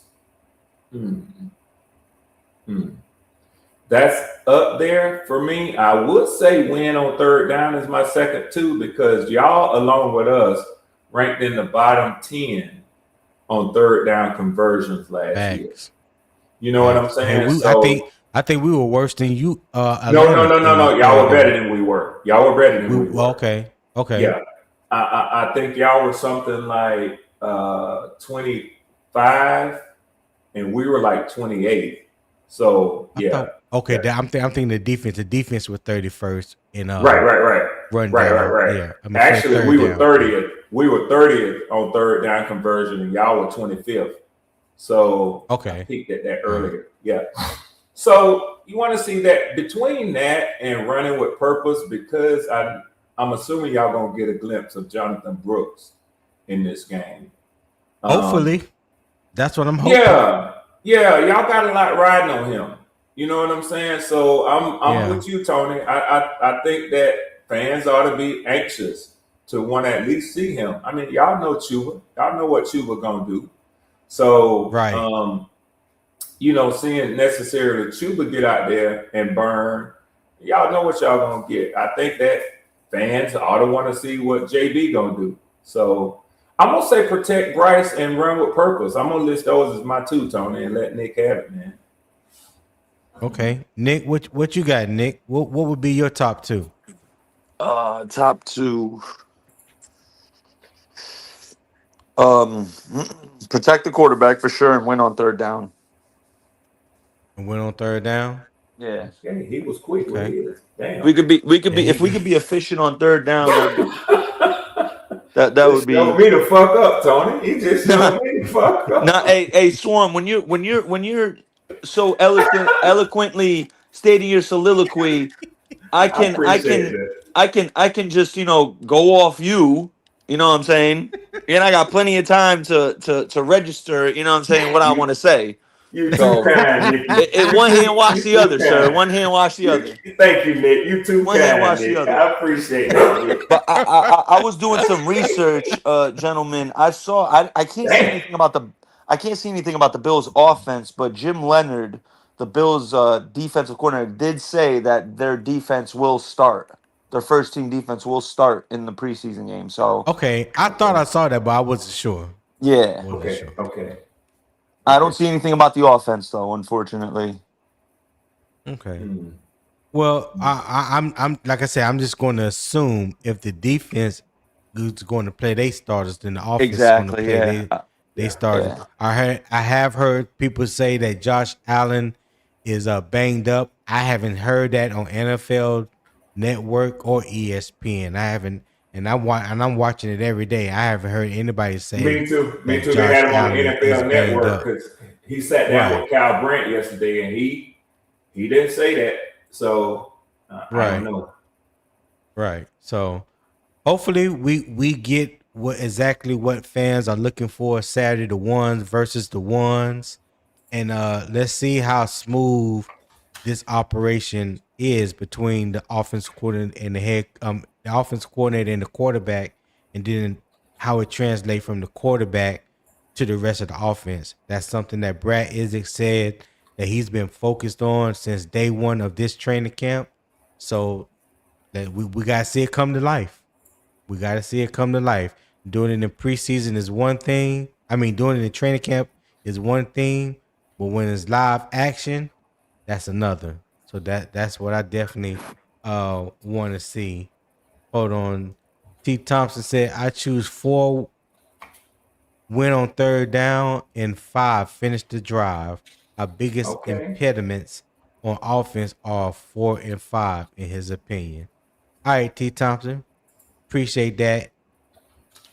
Definitely appreciate that. What do y'all think about 5? Finish the drive. Nick, what you think about 5? Finish the drive. I mean, in regards to this game, I'd love to see. I mean, obviously, right? You got to be able to finish. There's no point in starting it if you ain't gonna finish it. But I mean, absolutely, right? You have to finish the drive.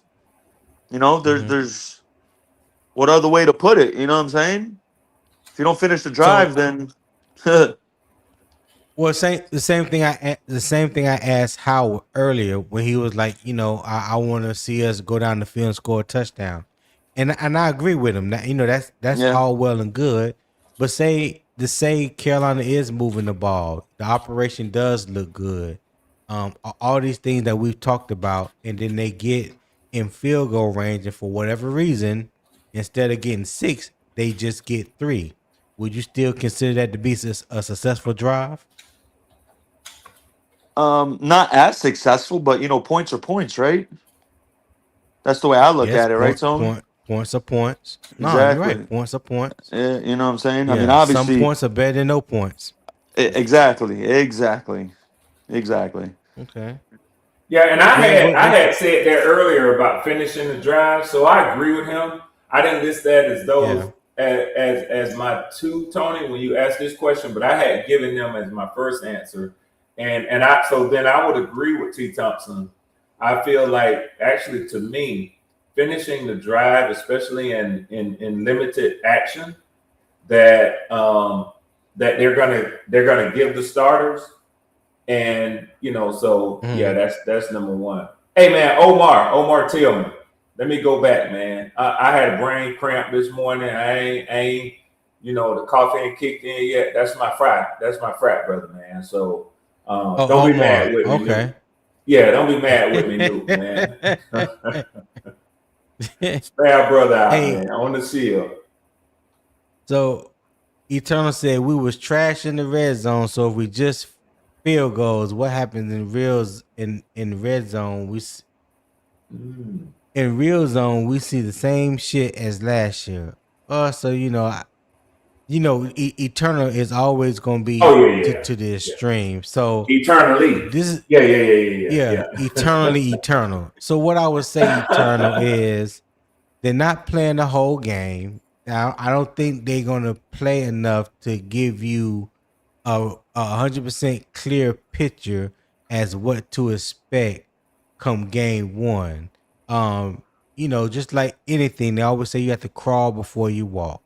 So we would just want to see what the crawl looks like before we start walking. So I don't think if they drive down the field and settle for 3 points, that means something negative or we in trouble or anything like that. It's one drive, dog. Yeah, hey, calm down, my guy. I know you got high expectations, but good Lord, this is the first preseason game. Yeah, I know he ain't. I know he ain't. And I know I'm probably just wasting breath, but I just feel like I need to say that. You know what I'm saying? Talk about bring the king back. He scored on his one drive. Damn. All right. Damn. Queen City found her king. All right, Eternal. That's cold. I got you. Oh, brother. That's cold. Yeah. Eternal. Yeah. That's cool. That's cool. Zip said I like Zip said we have to elevate this passing game this year. We have been able to run the ball effectively for a pass game that's not as good as we want to see. Imagine if our pass game was more dangerous. So number 3, in his opinion, best disguise coverage. Okay, confirm the picture, take the right answer, and avoid the turnovers. I can agree with you. I can get behind that. I can definitely get behind that.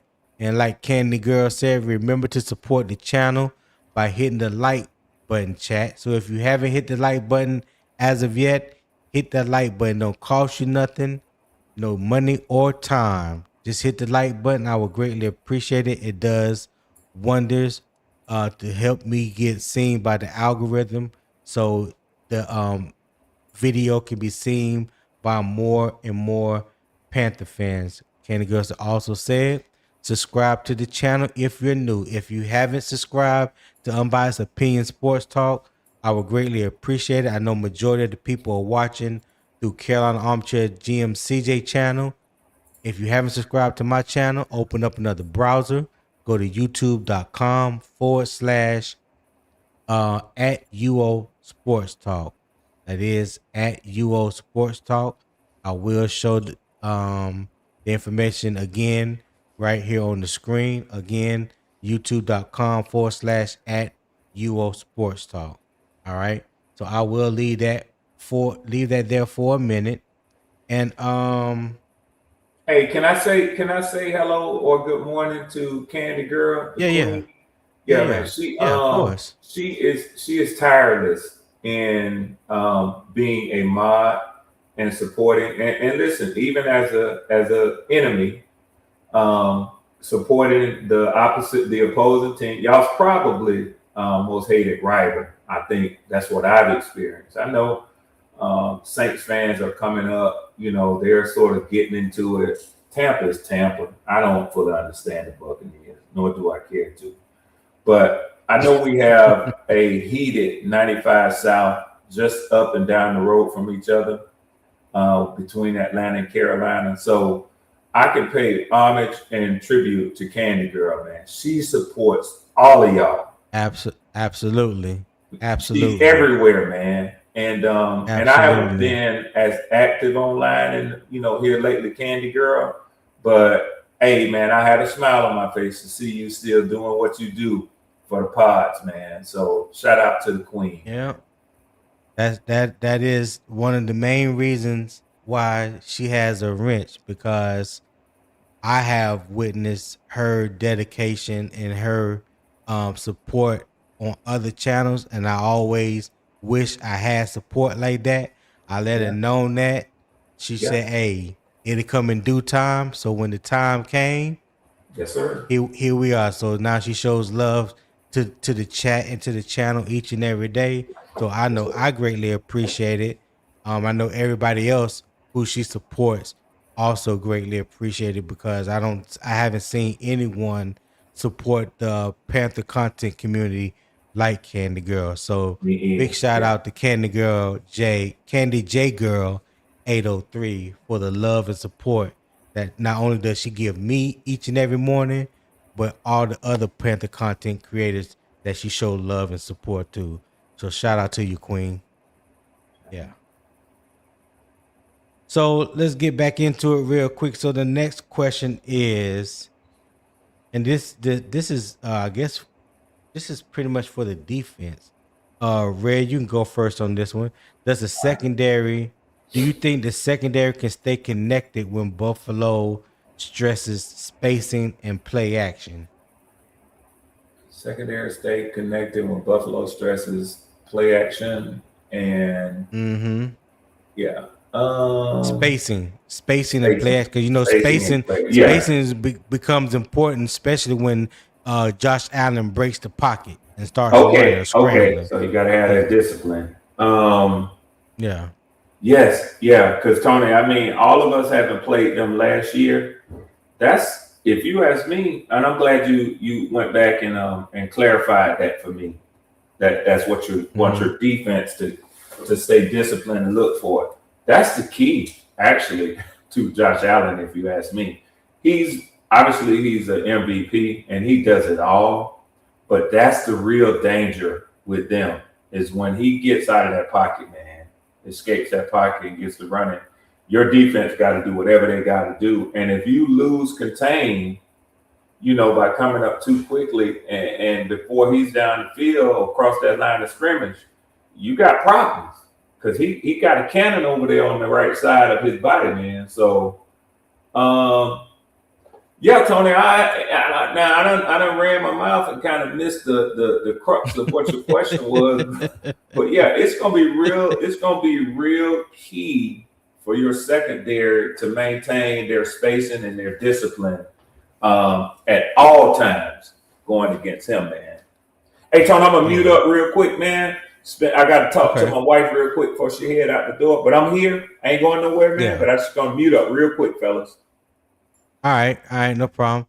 Nick, what you got, Nick? I mean, obviously with Josh Allen, hold on.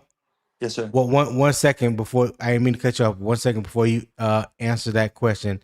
Relax, AKN 7850 said, Red, you low key the great Panther unification point.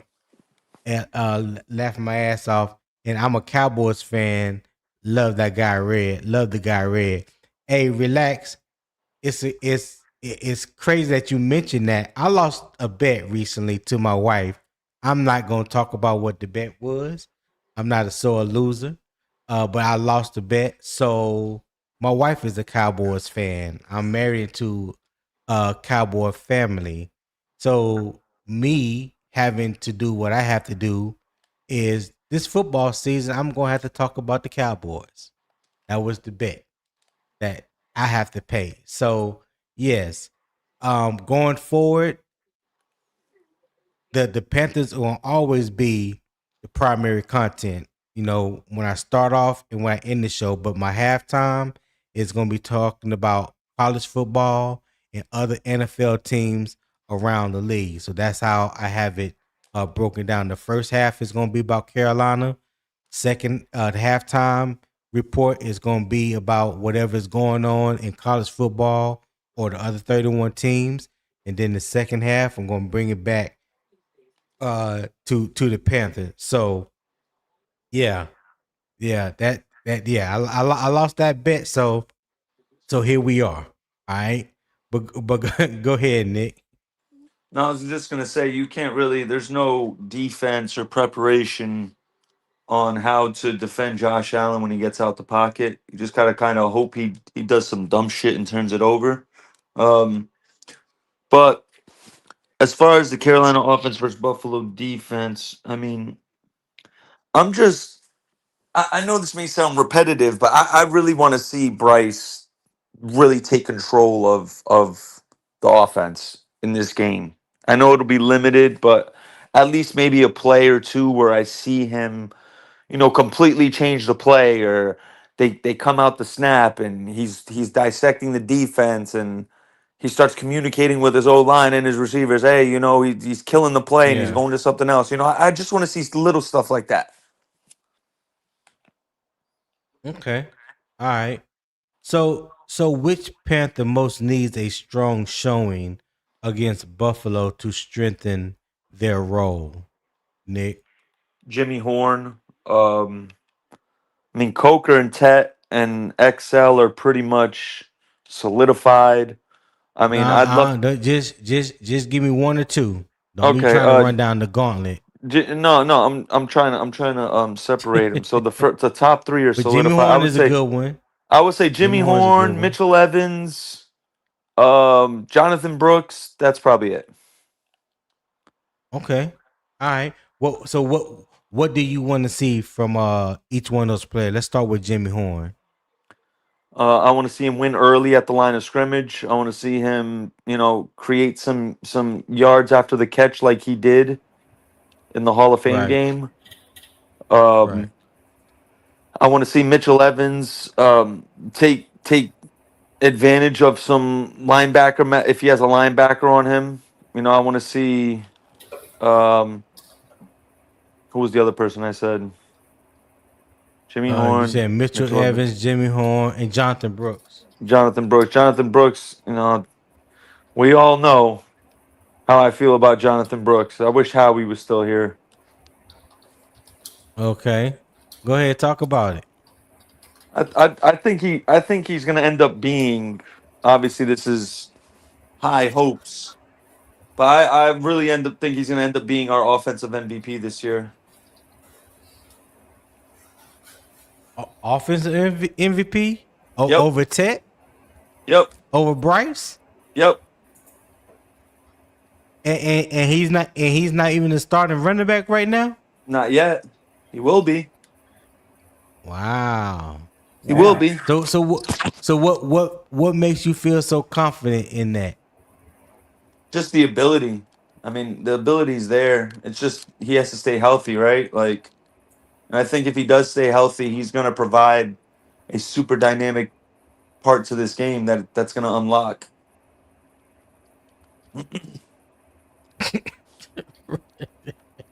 Yeah. Hey, Red, what you and Rashad got going on, man? Hey man, you already know what it is, Tony. You know what it is. Niggas always talking that, that chain that you and CJ made me wear, man. So it is what it is. Man. Yeah. Oh, okay. Rashad mad because I've been on his ass the last 3 days, Tony. I've been on his ass, so he mad. Oh, man. for real? Yeah. Let me find out. Running. Oh, he running, Tony. He running. The swarm been putting it on. Yeah, the swarm been putting it. Oh, he been in the swarm.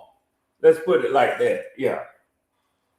Watch him try to. Oh, so okay, so y'all must been in another channel. Well, it started over here. Going at. No. It started over here with you. Oh, okay. Yeah. Okay. Yeah. And then he started, and I didn't bring it up on the other show. He started talking shit, because it was still in his, it was still under his skin. See, it was still under his skin. He thought he was finna get some get back, and Tony, I went deeper into it, boy. Boy, look at him. He wasn't ready, huh? He left his shoulder. Oh wow. Yeah. Dang, of course he gonna Rashad. say. Of course he gonna pull up and say it was his Obama phone. You know that. You know how they do that, don't you, Tony? You know how they do that. Yeah. Oh no, Red. No. My connection, my phone. Yeah. Oh, you had time to go get that other phone. You got 2 phones. You know you do. Yeah. But I'm gonna let it alone, Tony. I'm gonna let Rashad alone, man. He running though, Tony. Damn, Rashad. Cause he normally hit your leg. Tell the truth. And the truth, tell the truth, shame the devil. Yeah. Yeah, he normally be the first one to hit the link in the morning. Yeah. It's all good though. Relax. Say you flaming him up, huh? Yeah, relax, boy. What you say? He don't want this dirty bird to fly over his head because I dropped some droppings on his head. Yeah.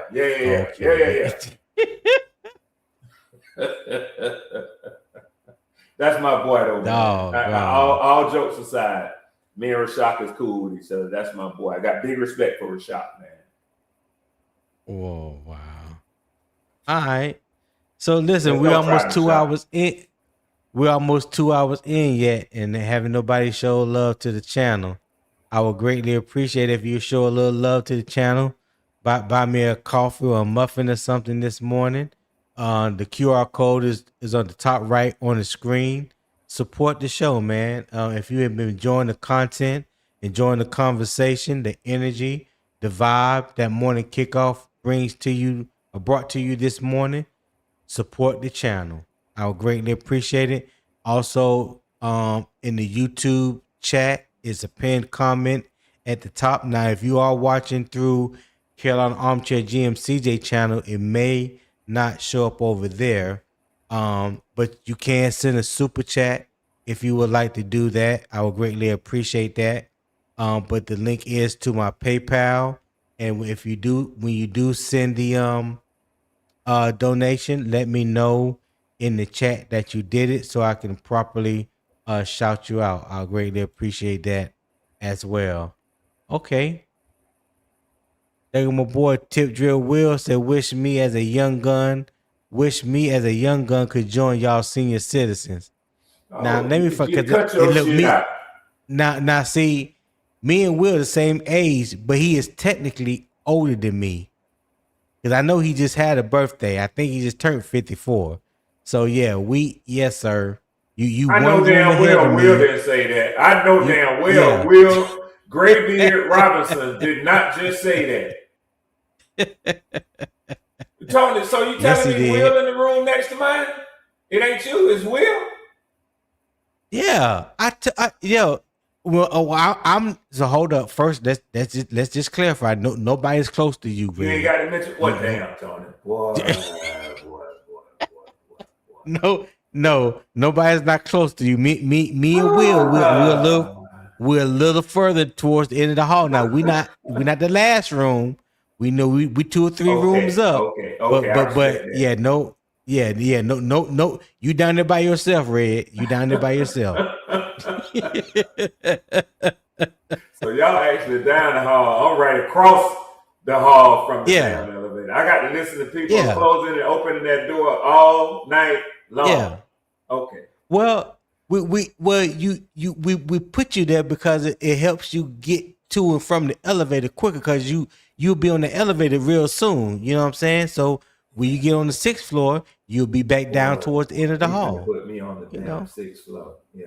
Hey, I can't deny it. I mean, I'm thankful for it, but that damn noise from that elevator, I'm calling the front desk all night. I hope they know it. Look at Will. Look at Will. You'll be there soon enough, Brady. He said, Red is at the elevator bank. Elevate bank. Dog. Yes, hey, relax. Appreciate that $5 super chat, Will. I appreciate it, my guy. Hey, tap in when you get a chance. All right, tap in if you get a chance. But yeah, you guys, I greatly appreciate it.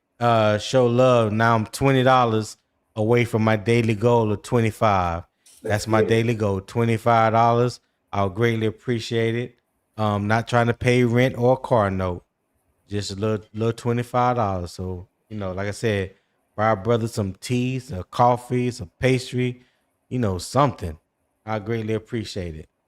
So we're gonna go ahead and transition into my last segment of the day. So if Buffalo tells us whether Carolina can operate under pressure, the depth chart tells us who the staff believes can handle that pressure. So Nick, this is what you've been waiting on right here. So we're gonna get into it. All right. So here's the facts first. Devin Lloyd was recently voted number 27 on the NFL Top 100 by players around the league. Carolina's current unofficial depth chart places Tedero McMillan, Jalen Coker, and Xavier Legette atop the three primary receiver lines. The depth behind that receiver group includes Bryson Tremaine, David Moore, Jimmy Horn Jr., John Mechie III, Jahseem Reed, and Casey Washington.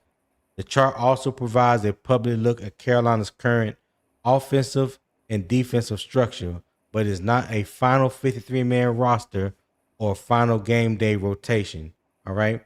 So Lloyd's role as a defensive leader matters beyond production because the green dot linebacker must organize calls, alignment, run fits, and coverage communication. Lloyd's ranking validates the individual player, but Carolina needs his impact to become organizational. A linebacker wearing the green dot has to connect the front, coverage calls, run fits, as I just mentioned, and situational communication. On defense, the receiver order on offense, the receiver order matters less than role clarity. Bryce needs dependable answers. An X receiver, a Z receiver, a slot option, a vertical threat, a chain mover, and receivers willing to block when the play calls for it. The depth chart gives us a starting point to ask whether those roles are truly defined.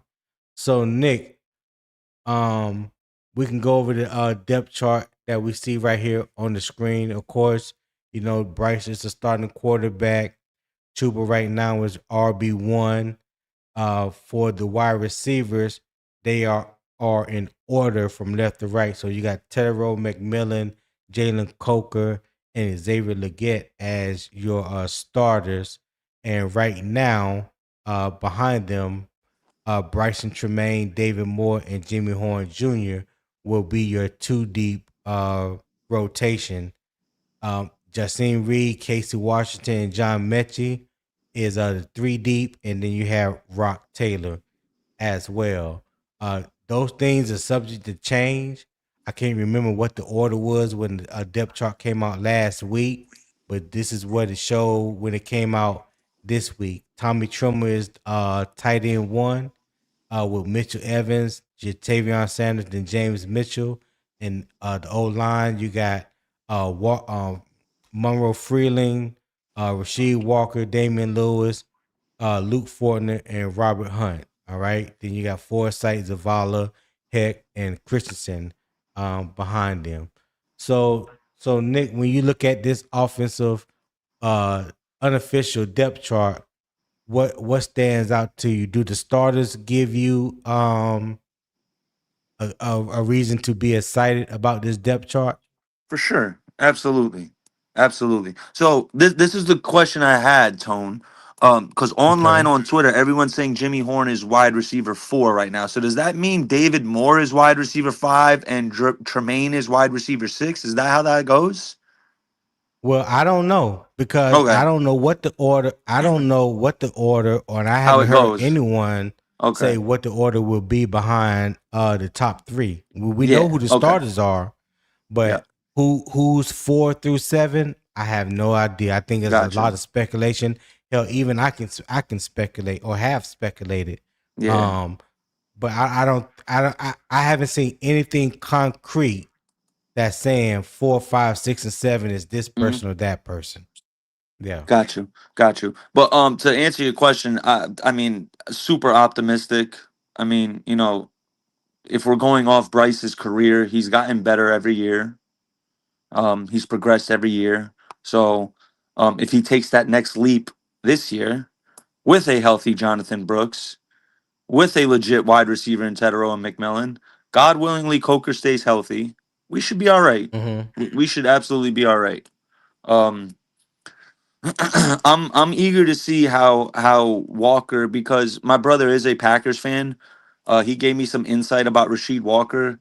He was like, he doesn't expect he's going to be stout in pass protection. He does have some holes in the run game, but that's a unit thing, So if we're all working in unison and Rasheed's getting that help on, when needed, I think we're going to be a very, very high-powered running attack this year, efficient running attack this year.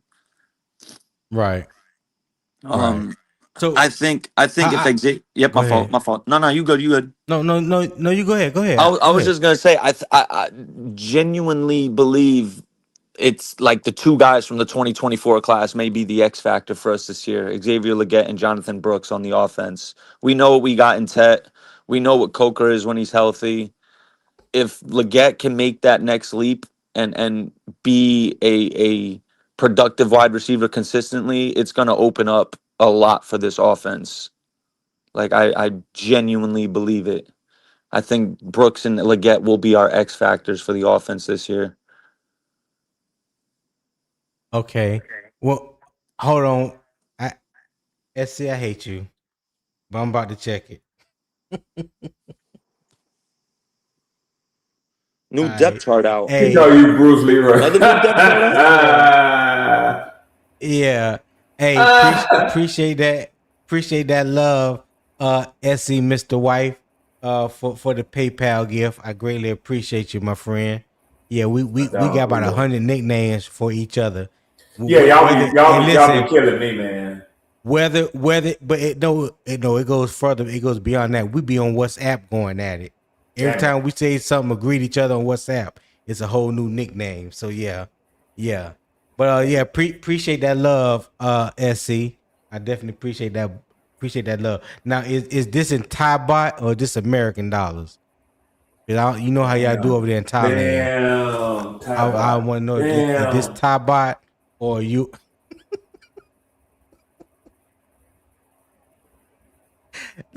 let me leave SC alone. Let me. But hey, Nick. But before I go to rest, well, Nick, let me ask you one more question. Given the injuries that we have had thus far on the offensive line, and I believe that Damon Lewis and Robert Hunt will be ready week 1, and Luke Thornton looks like he's going to be the starting center. How confident in you with Rasheed Walker and Monroe Freeling playing the tackle positions? Obviously Monroe's a rookie. He may have some growing pains. That's gonna be and he is gonna face some stout edge rushers as a rookie. So I tend to just have faith in the coaches. Joe Gilbert is the one who went crazy for Monroe Freeling. So, I have faith in Joe Gilbert that he'll have Monroe ready if Taylor isn't ready. I mean, I did see yesterday that Taylor was doing some light workout drills, which is a positive sign. Oh, Taylor Moton? Yeah, yesterday. Sheena tweeted that he was doing some light work yesterday. So that's a good sign. Okay. But even regardless, I think Monroe will be ready by week 1. He's had some reps with Jalen. He's going against Jalen Phillips in practice, so he's going to get ready. He's going against a dog. We've seen some reps. Jalen Phillips beat him, but then we also saw some reps with the rookie one. So, yeah. Okay. I'm confident in them. Not super confident. I'd be lying if I was like, "Oh, I'm super confident." But I got confidence in it. Like I said, what my brother's saying about Rasheed Walker, he's stout in pass protection, man. This is a guy as a rookie 7th rounder. They were trusting him in a playoff game 1-on-1 with Nick Bosa, and he was holding his own. So this guy is a pretty good pass protector. We got a good one in free agency, a steal, to be honest. Yeah, when you look at the money that we gave him, It's a as steal. opposed to what I guess what was out there that he could possibly get at the beginning of free agency. Yeah. Exactly what you said, Nick. Is definitely a steal. I know people want to bring up about the gun charges that he had, at the airport in New York. I don't think that affected whether he was gonna make 20 million to only get Yeah, 4 nah. million guaranteed. Yeah, I agree. I don't think it was just solely that. Yeah. Red, in Yeah. your unbiased opinion, when you look at this depth chart of the Carolina Panthers as it sits right now, unofficial depth chart, what does it look to you? What does it say to you? To me, it looks like the same offense y'all had last year, to be frank. Other than the 3 new pieces on the line. I think that's critical. Mhm. But I think that looking at this lineup, you say, what is different? The only thing that I would say that's different is who's calling your plays. So that's, Okay. in essence, an experimentation. If it goes well, your offense will be more productive this year. If it doesn't go well, then the guy calling the plays will be the blame if it doesn't look as good as it looked last year, because looking at this lineup, it is the same lineup. Bryce Young, Chuba Hubbard, Tedderoy, Jalen Coker, Xavier Legette, those are all the same pieces. The tight end, I'm assuming Trimble was y'all started last year. That's the same. I Maybe believe so. I think Jatavion. Yeah. I think it was Trimble and Jatavion. Yeah. Yeah. So he's back there. I guess what I'm saying is you don't have any new pieces even in the tight end room. Even when you go to your depth receivers, Tremaine, David Moore, Jimmy Horn, they're brought back from last year. So Right. I don't see any difference other than a rookie tackle, Fortner and Walker that y'all were just talking about.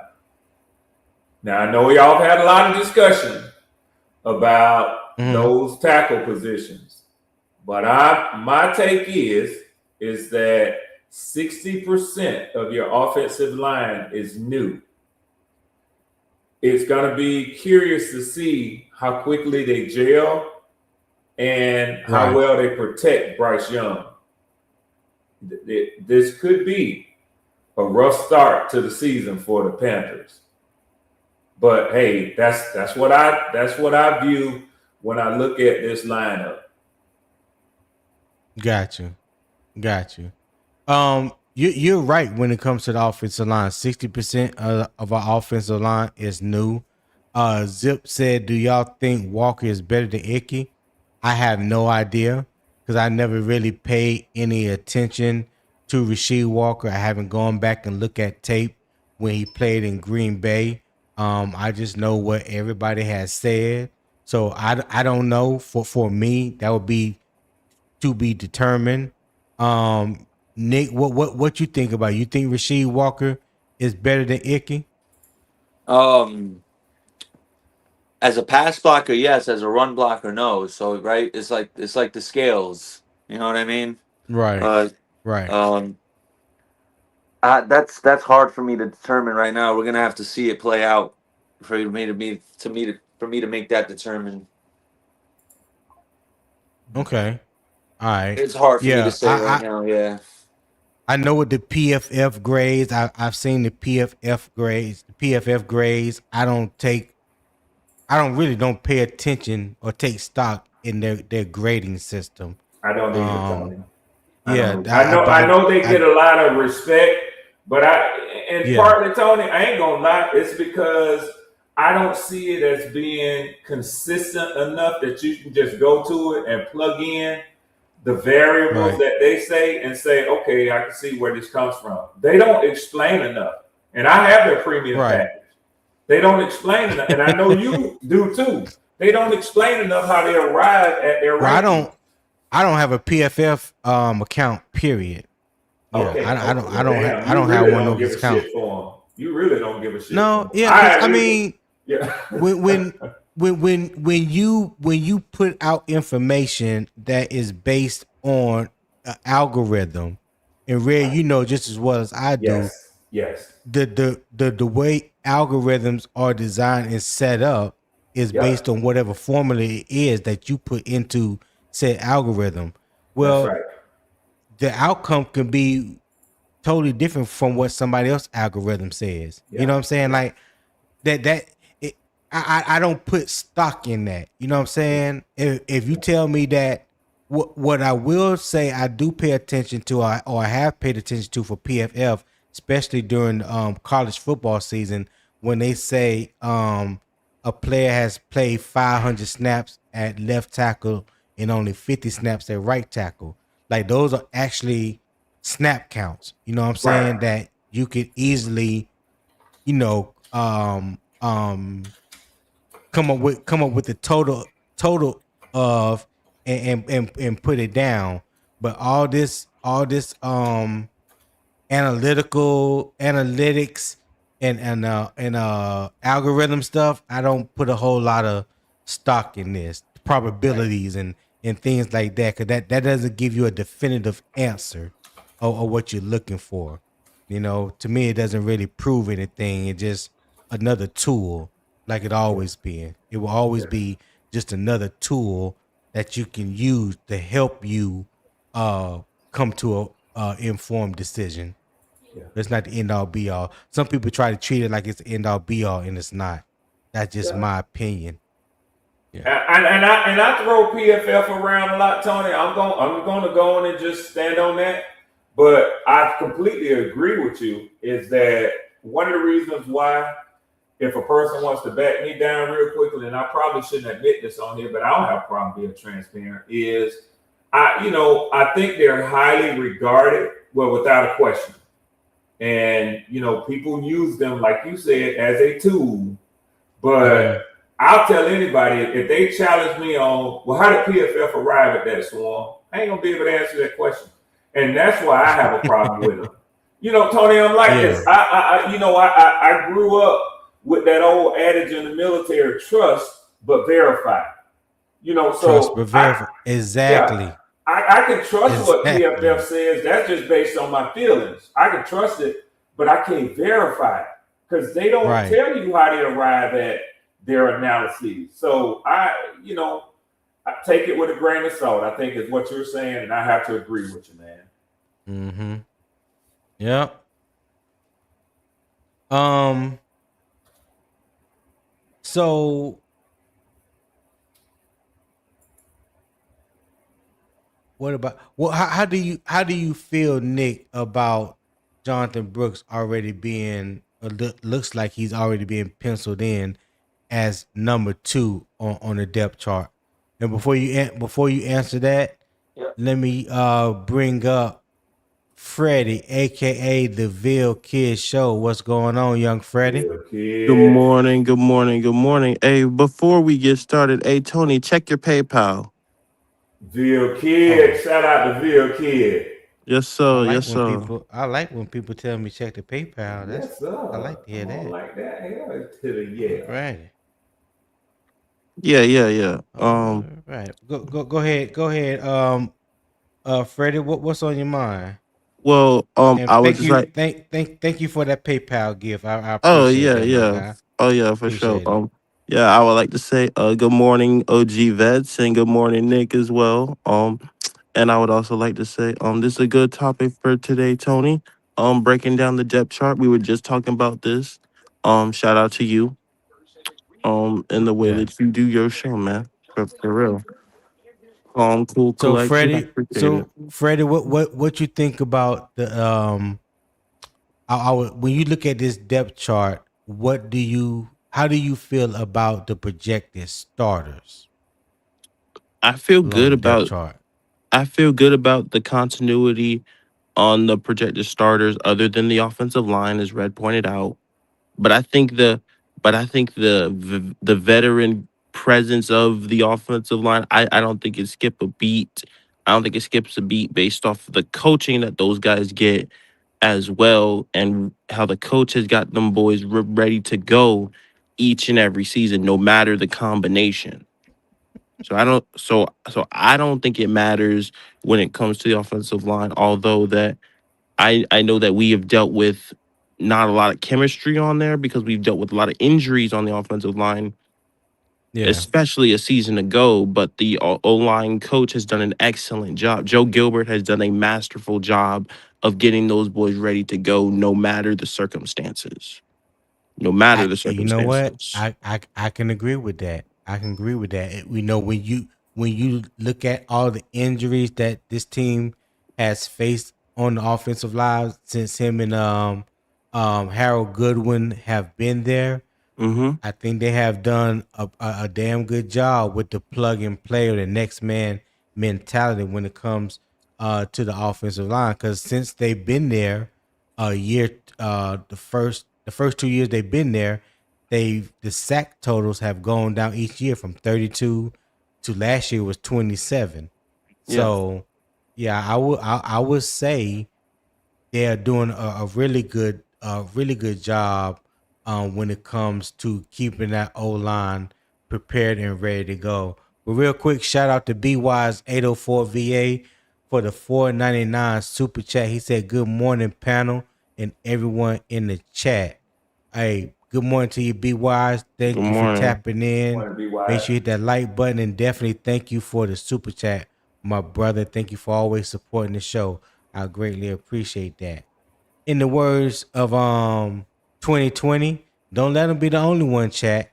Don't let him be by himself. Don't let him and Will Robinson be the only two people with the super chats. And shout out Howard Simmons, Howie, for the 10 jewels. Okay. Yes, sir. I greatly appreciate that as well. But go ahead, Freddie. What you were saying? No. I'm saying that the depth chart is I'm saying that the depth chart, the continuity on wide receiver. I think Coker staying healthy. I think Coker staying healthy is big, and I think that alone would make Bryce better. And I know we talked about this a lot. I think the return of Jonathan Brooks could be major for this offense on what he could bring for this offense. I mentioned this before. I'll Right. say it again. I think he is the X factor to this offense, and I will stand on that until proven otherwise. I will stand on that, and I've stood on that. He is the X factor to this offense, no doubt, no question. Okay. So Freddie, I'll come right back to you with this question. Um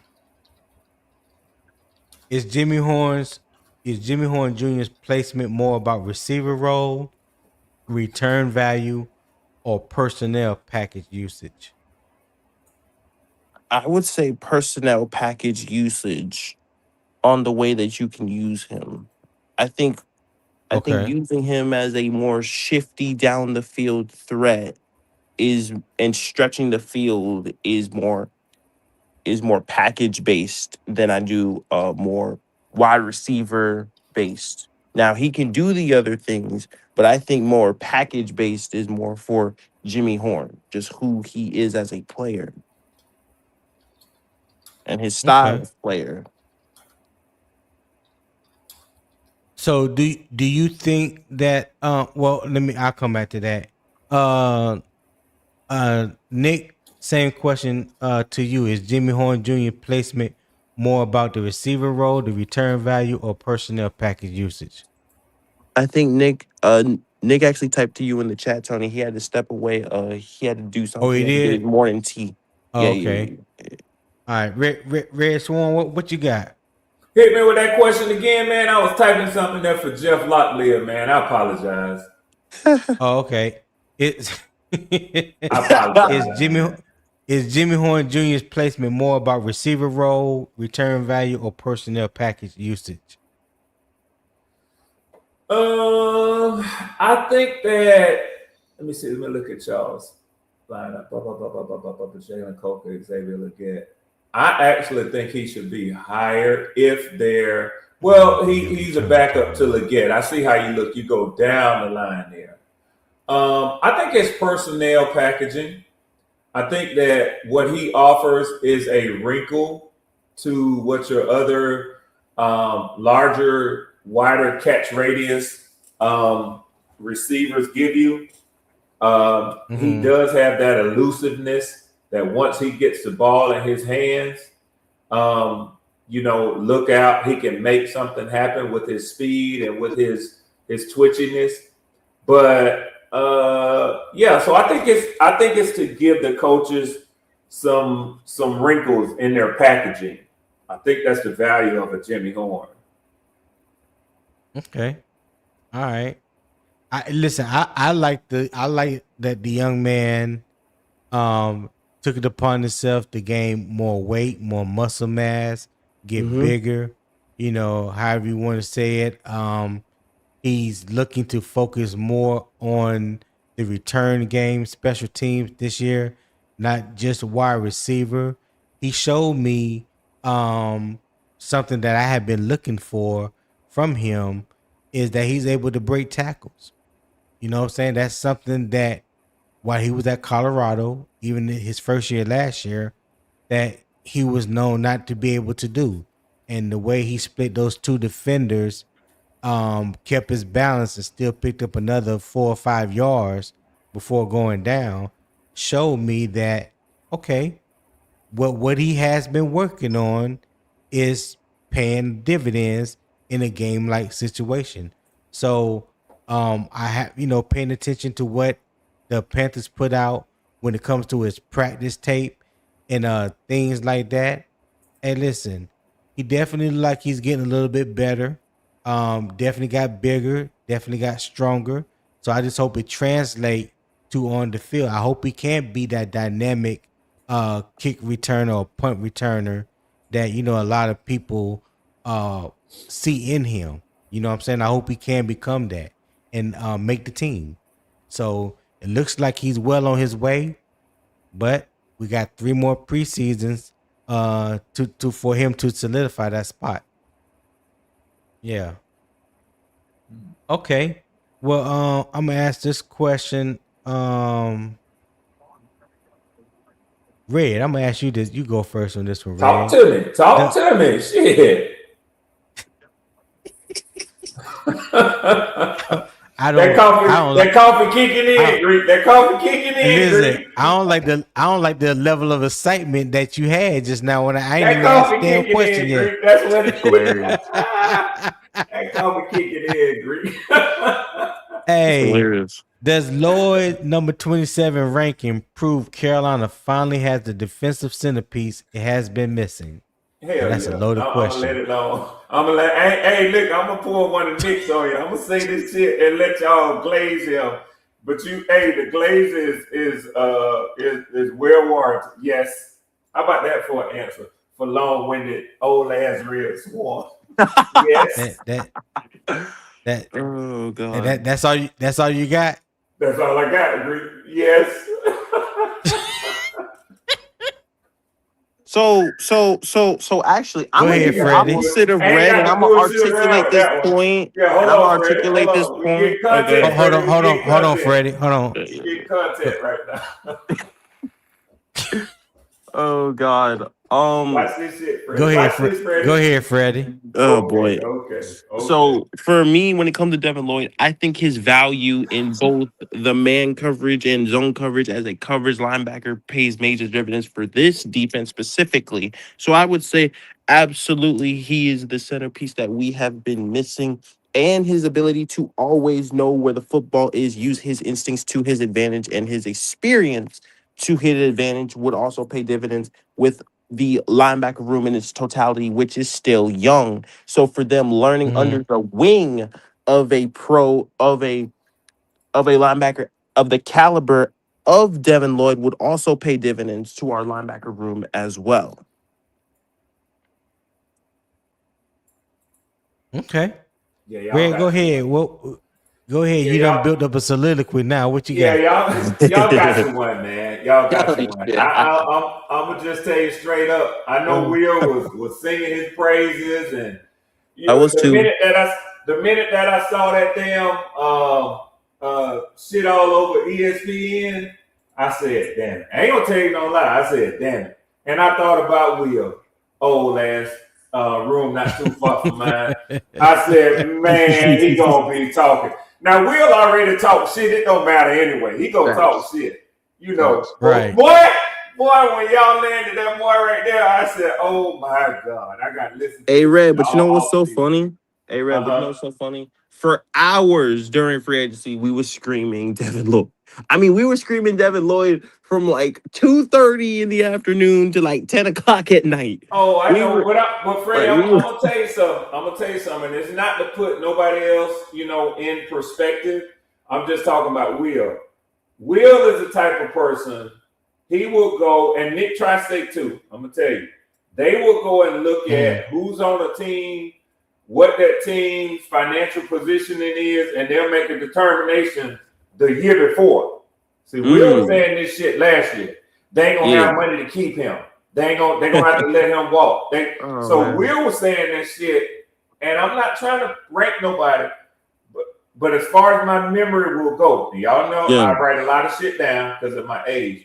But as far as my memory goes, Will was the first one screaming that he wanted y'all to go out and get Devin Lloyd, and I'm gonna give him his propers on that. So he came to my mind shortly after I saw the news that y'all had landed him. I'm definitely not shitting on Will. I thought it was going to be a big bidding war for him, but it looks like he didn't even want that. He took the money that was offered by Carolina for whatever reasons, and I haven't heard him say, but for whatever reasons, I can assume he wanted to come to Carolina. So y'all got him, and that's a big piece, Tony. That's all the glazing I can do. Now, fuck it now. Let's move on. So Freddie, let me ask you this. How do you feel about the number 27 ranking? Do you think it was too high, too low, or right where he should be? Well, I'm okay with him at 27. I think him in the top 30, I'm okay with. I think it was warranted for his level of production and what he brought to Jacksonville and the impact that he brought to that defense. And I'm praying and hoping that he brings it to our defense, which I believe that he will bring that type of energy and that type of X factor and that type of playmaking ability to our defense, which is something we've been missing for so long. So I say it's warranted. Right. Yeah, you're right. I think this is the first time we probably spent a good amount of money on a high caliber player that was, how can I say this? He was already established. Like Frankie Louvu, when we got him, wasn't established. You know what I'm saying? He became established once we got him from the Jets and got him to Carolina. In those few years that he played with us, he really got an opportunity to establish himself. I mean, we talking about getting a linebacker that was a second team All-Pro, made the Pro Bowl, led the league in interceptions for a linebacker, and is 27th in the top 100 poll that is voted on by his peers. So I think it says a lot. I know some Jacksonville fans have come out and said, "Oh, we didn't give him this 5th-year option because he don't tackle as well," but that don't line up with his second team All-Pro or making the Pro Bowl, that he doesn't tackle well or he doesn't stop the run well. Like, that don't line up. But on the other hand, I heard that Jacksonville didn't have the money to pay him, but I also heard that they chose to pay another linebacker and chose not to pay him. So I don't know which is true, right? And at this point, I could really care less. The bottom line is You know what I'm saying? He was available. We got him, and at the end of the day, that's all that matters. I mean, Nick one thing I Tri-State, can't. welcome back. Oh, my fault, Tony.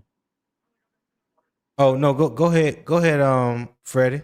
What you One thing I got? will say when it came to Devin Lloyd, I will say that he had a great duo in Foyesade Aluakon. I know Red knows a lot about Foyesade Aluakon. Yeah. Whenever Yale University, Connecticut. I watched him in whenever college. My fault. whenever Hold on, Nick. Go ahead, Phil. Go ahead, Freddie. whenever Foyesade Aluakon was the tackle machine in Jacksonville. Like he Mhm. was constantly getting over 140 tackles. Devin Lloyd was his more so the second, but Devin Lloyd always flashed. He just was overshadowed a little more by Foyesade because of all the tackles that he was getting. So maybe that's what Jacksonville is saying. But always, Devin Lloyd was always one of the best coverage linebackers in football. He just broke out last season with those 5 interceptions and those different things. But you got to see what he does. But he always was a great linebacker. He just was overshadowed by Foyesade Aluakun. That's why they had one of the best linebacker duos in football. Okay. Underrated as hell is Foyesade Aluakun, just to let you guys know. Between him and Devin Okay. Lloyd. Just a little background on that whole sense. So I could see why Jacksonville's fans kind of say that, but I think we got us one in Devin Lloyd. I think he was always good there in Jacksonville. I didn't realize till like 2 days ago, Jacksonville had the #1 run defense in the NFL They last year. did. That they had the #1 run defense, and I believe they gave up about 79 rushing yards per game. Yeah, that's really good. That's and so So that's you you have to believe that Devin Lloyd played a part in that, oh, right? 100%. 100%. Yeah. Yeah. Yeah. So we're gonna move on to the defensive side of the ball. We're gonna look at the defensive depth chart. Um Oh, brother. Yes, I can't wait for this. Oh man. defensive line right now we have Derek Brown, Bobby Brown, and Cam Jackson as your 3 down interior defensive line starters. Outside linebackers, you got Jalen Phillips and Pat Jones, with Princely Umami Yellen coming in as rotational. Cornerbacks, of course, is going to be J.C. Horn and Mike Jack. With right now on the depth chart, and I hope this ain't right, but they have Shaw Smith Wade and a Caleb Evans as the backup corners. Pray to Ooh, God that ain't right. I But think let me that's move right. on. Let me move on real quick. Safeties, Mhm. you got Trevon Moorick, Lathan Ransom behind him. Nick Scott is the starting free safety. Zakeem Wheatley is behind him, and we still have Isaiah Simmons and Damani Richardson. Let me make this big. I don't know if everybody can see that. There Let we me go. take this banner off. All right. And linebacker, you got Devin Lloyd, Trevin Wallace. It has been publicly mentioned that Trevin Wallace and Clarence Sherrills are in a competition for that linebacker 2 spot. So behind them is Bam Martin Scott, Eminem. So I said it the other day, his full name. Mayamon Njonga Meta. I think that's right. Jackson Kuwatch and Maz Mawanza. I Mm, seek the pronunciation of that name this morning because that was my first okay. time saying it. Maz Mawanza is his name. Okay. That's how you pronounce it. So Okay. Freddie, you seem to be chomping at the bit, so I'm gonna go with you, go with you first. When you see the defensive starters, projected starters is unofficial depth chart. When Mm-hmm. you see this right now, how do you feel about it? Uh, I feel well. Linebackers, I'm not so good in them. Safeties is underrated as hell, as you know, Tony. How I feel about one's the key Wheatley. I'm gonna just let that sink in for people. You know how I feel about Zakee Wheatley. The depth is Yeah. really at outside linebacker. If I'm gonna be honest, the depth is really at the outside linebacker. The DBs, I think this will be sorted out very soon. I don't think Shaw Smith Wade and the Caleb Evans are the backups. I think if you read it, I think the way you read that is left to right. So I believe Will Lee is behind Mike Jack, if I'm not mistaken. So like I don't think that is I don't think that's right. But I think outside linebackers where the depth at. If this is the down front and Bobby Brown, Derek Brown, and Cam Jackson, whew, Cam Jackson has definitely been getting better. I have seen that, so I think I'm okay with that front three. But I think the depth is really at outside linebacker, if I'm gonna be honest. That's just my personal opinion. Them corners, I think they gotta fix those corners. If I'm gonna be, I think they gotta fix how the way that they got those corners lined up. I had a Safety's call is coming. I'm back with underrated. y'all. Safety's Say is what, underrated. Red? I apologize, brother. I had a call come in from my supervisor. It was real urgent. I didn't want to interrupt the flow, man. So I apologize, but I'm back with you, man. No, you straight, All bro. right, all right. But I just think the continuity with J.C. Horn, Mike Jack, and then Corey, Shaw, really continuity here. But again, as I said, I think outside linebackers is probably the deepest on the defense. I'm not too fond, other than Devin Lloyd. I'm not too fond of the linebackers. I've talked about this on my thing. I'm not too fond of the linebackers, but outside linebacker and safety is very underrated. I think safety is very slept on by Okay. that's for me personally. All right. Nick, what you got? I mean, the elephant in the room has to be addressed. Trevin Wallace and Claude and Sherless being in a position battle, that's concerning. It honestly is concerning. It's good for Claude and Sherless because obviously he's made his strides, but Trevin Wallace going into his third season, Ugh. you should not be in a position battle right now. You should Oh, have that position locked locked up. up. Right. You know what I mean? That's just the unfortunate truth behind it. Trevor Wallace is pretty good in pass coverage. He's horrible against the run. That's just what it is. Yeah. Yeah, I got something Hold to on, fuck hold you. on, hold on, Freddie. Hold on. Go ahead, Nick. No, I was done. Freddie came in perfect time. Oh, Oh, Yeah. okay. Go sweet. ahead, Freddie. Yeah. So I was scrolling through, and like I don't know, and I like the fact you guys were talking about PFF, but I got something that'll like fuck your heads up, and this actually goes to Nick's point. There's someone shout out to fucking X and shit. People do this shit there's a chart of the top 10 linebackers in man coverage, and You saw that, right? Nick, I saw that. I was like, guess who number 8 is? First of all, Trevin number 1 is Wallace. Devin Lloyd. Number 8 is Trevin Wallace at an 87.8. Yep. And I Shocking. couldn't believe that shit. Yeah. I'm like, that shit fucked my head up this morning. I'm like, what? I'm like, there's no way. Well, But that's why in my world, and I know Red can attest to this as well. It comes. There's a such thing as called credible sources, so you have to be careful who you what you believe in just because you read it because somebody put it on Twitter or Instagram or TikTok or whatever the case may be. If they not a credible source, I wouldn't even take it with a grain of salt. But it was And this PFF is people. grades. Yeah. Oh, it's PFF grades? Well, yes, I don't put stock in PFF grades anyway. So there you have it. I don't trust them like that.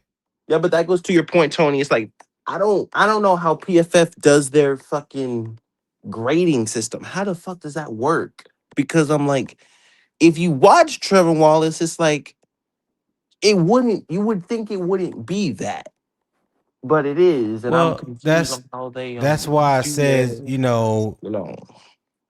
film don't lie, and a lot of these guys, even say like at PFF, they don't watch film like that. They gather information. They have scouts that watch the games and they input what they see into an algorithm, into a database.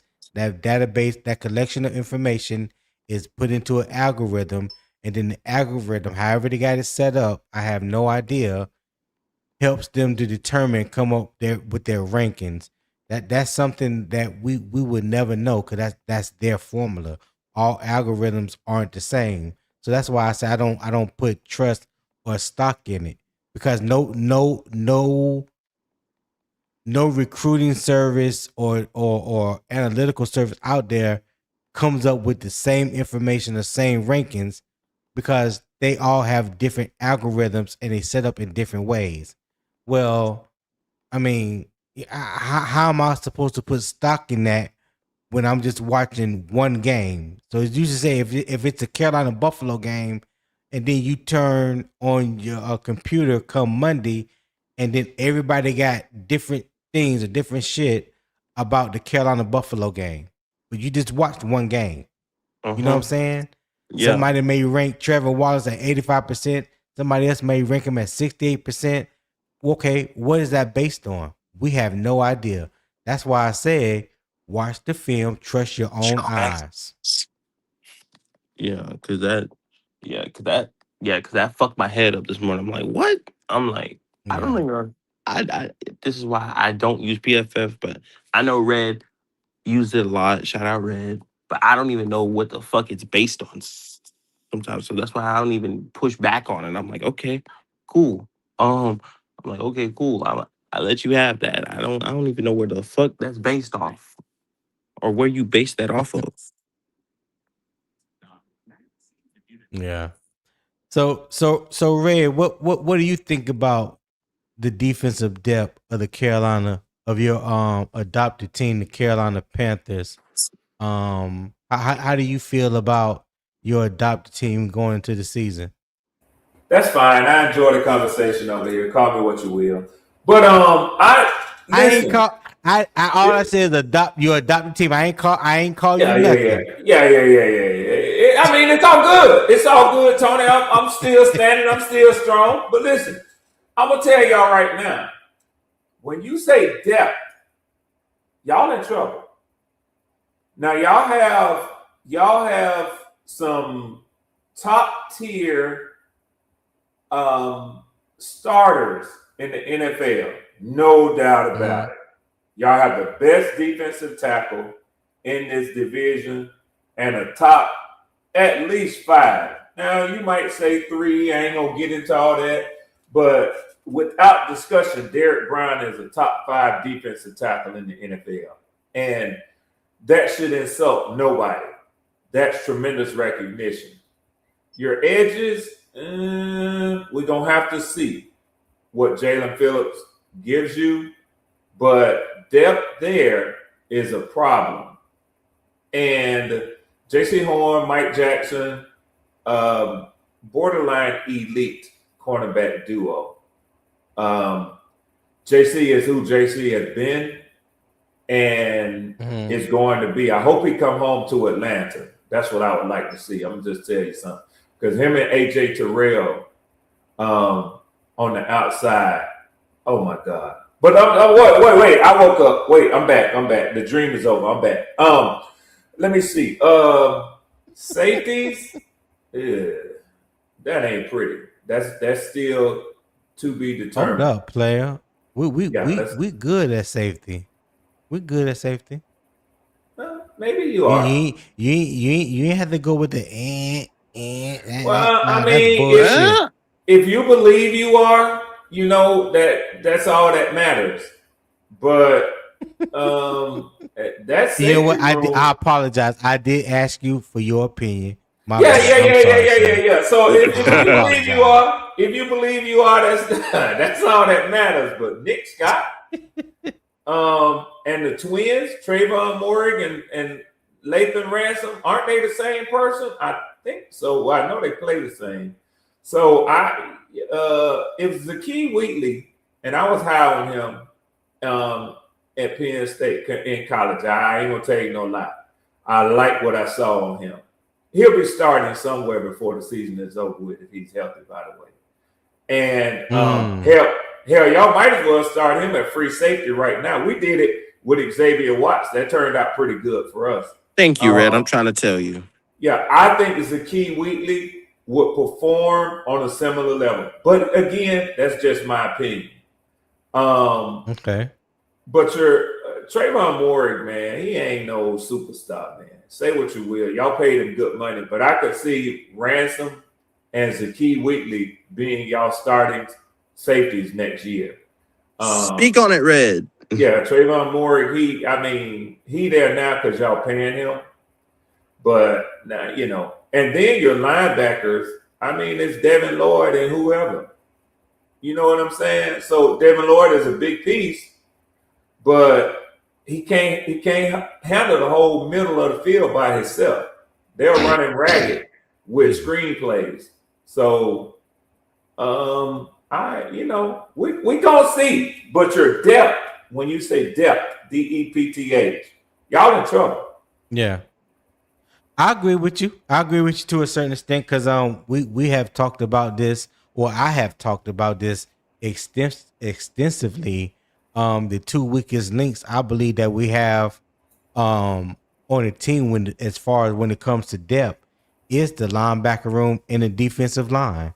Because if you are a 3-4 team, and if 3-4 is going to be your base, the strength of a 3-4 defense is straight up the middle. It starts from the nose tackle to the on-ball linebacker to the safety. That's the strength of a 3-4. I don't think we have enough depth, good quality depth. Let me say that.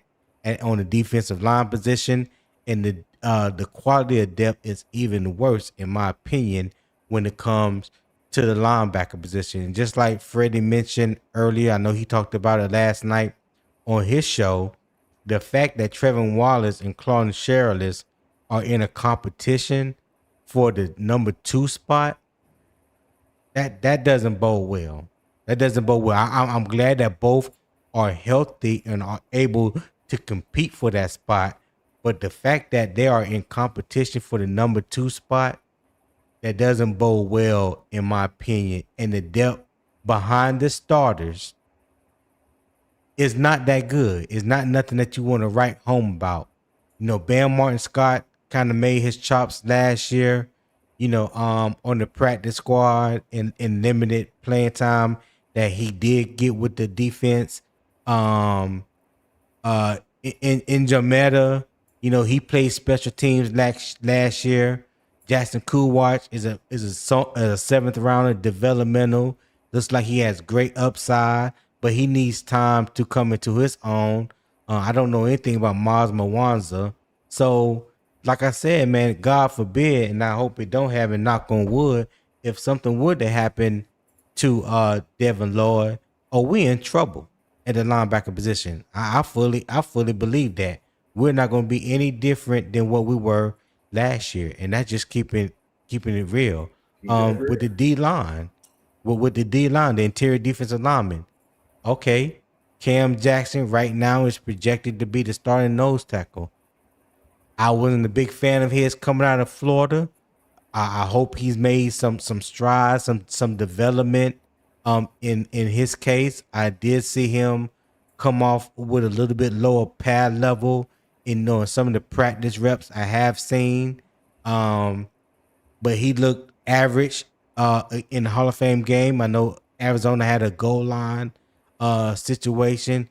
He got a little push in the pocket, but it wasn't no stack and shed, or anything like that. Like, he pushed the center back a little bit, but he was pretty much out of the play, and Arizona scored.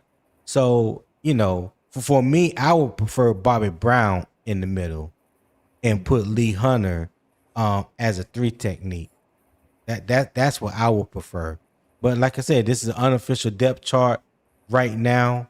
I'm pretty sure it's subject to change at any point, and that's cool. But when it comes to that defensive line and those linebackers, yeah, we are as thin as butter on toast.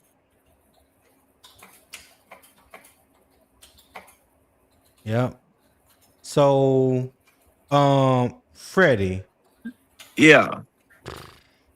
Let me ask you this.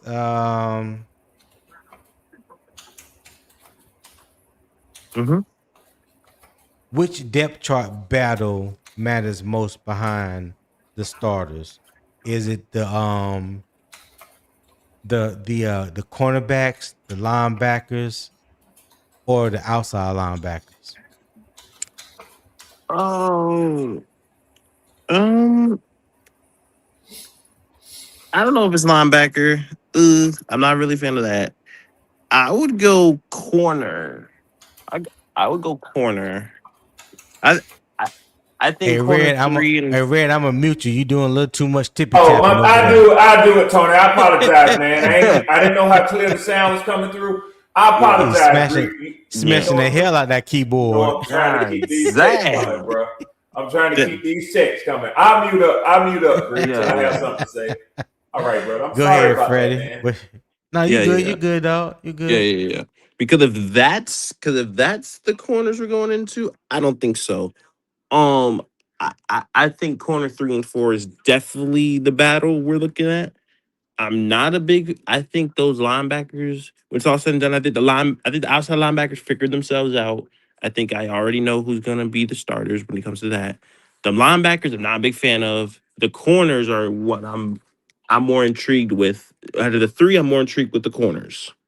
That's me personally, because I'm not a Mm-hmm. big fan of Shaw Smith Wade. I think Hold, he's too small. hold that thought right there, Freddie. Hey, Nervous, Yeah. if you do me a favor, because I know you watching through Carolina Armchair GM CJ channel, do me a favor, open up another browser and subscribe to my channel, youtube.com/at UO Sports Talk. All right. That's my channel, Unbiased Opinion Sports Talk. So yeah, I greatly appreciate you would do that for me, Nervous. Thank you for tapping in, my guy. Go ahead, Freddie. Like I said, I think I'm more intrigued with the corners than I am the. I think the outside linebackers figuring themselves out, and the linebacker, I don't really care. I'm more intrigued with the corners. That's me personally. Dude, we need to draft a linebacker so bad next year. I agree. So bad. Hey, So bad. listen. I'm not even gonna lie to you. I think that's the main thing that I'll be looking at because I That do would be watch number college one, Freddie. football. Facts. So yeah, that's what I'm gonna be doing. Be looking at them linebackers. So yeah, definitely got to draft linebacker because I don't give a fuck who wins that battle between Claude and I wanted to be Claude because he plays a little bit more downhill than Trevor Wallace Yeah, does. for sure. But I think I think you definitely gotta get linebacker. But I don't give a fuck who wins that position battle. I really don't care. I don't think he's gonna be a role player regardless. I don't think it matters. Um, Mm-hmm. but I think them corners is what I'm looking at, especially the nickel corner, because I'm not a big fan of having Shaw Smith Wade as my nickel right now. That scares me. I don't like What do that. you think about Corey Thornton being the nickel corner? I would prefer Will Lee as the nickel corner, but that's just me.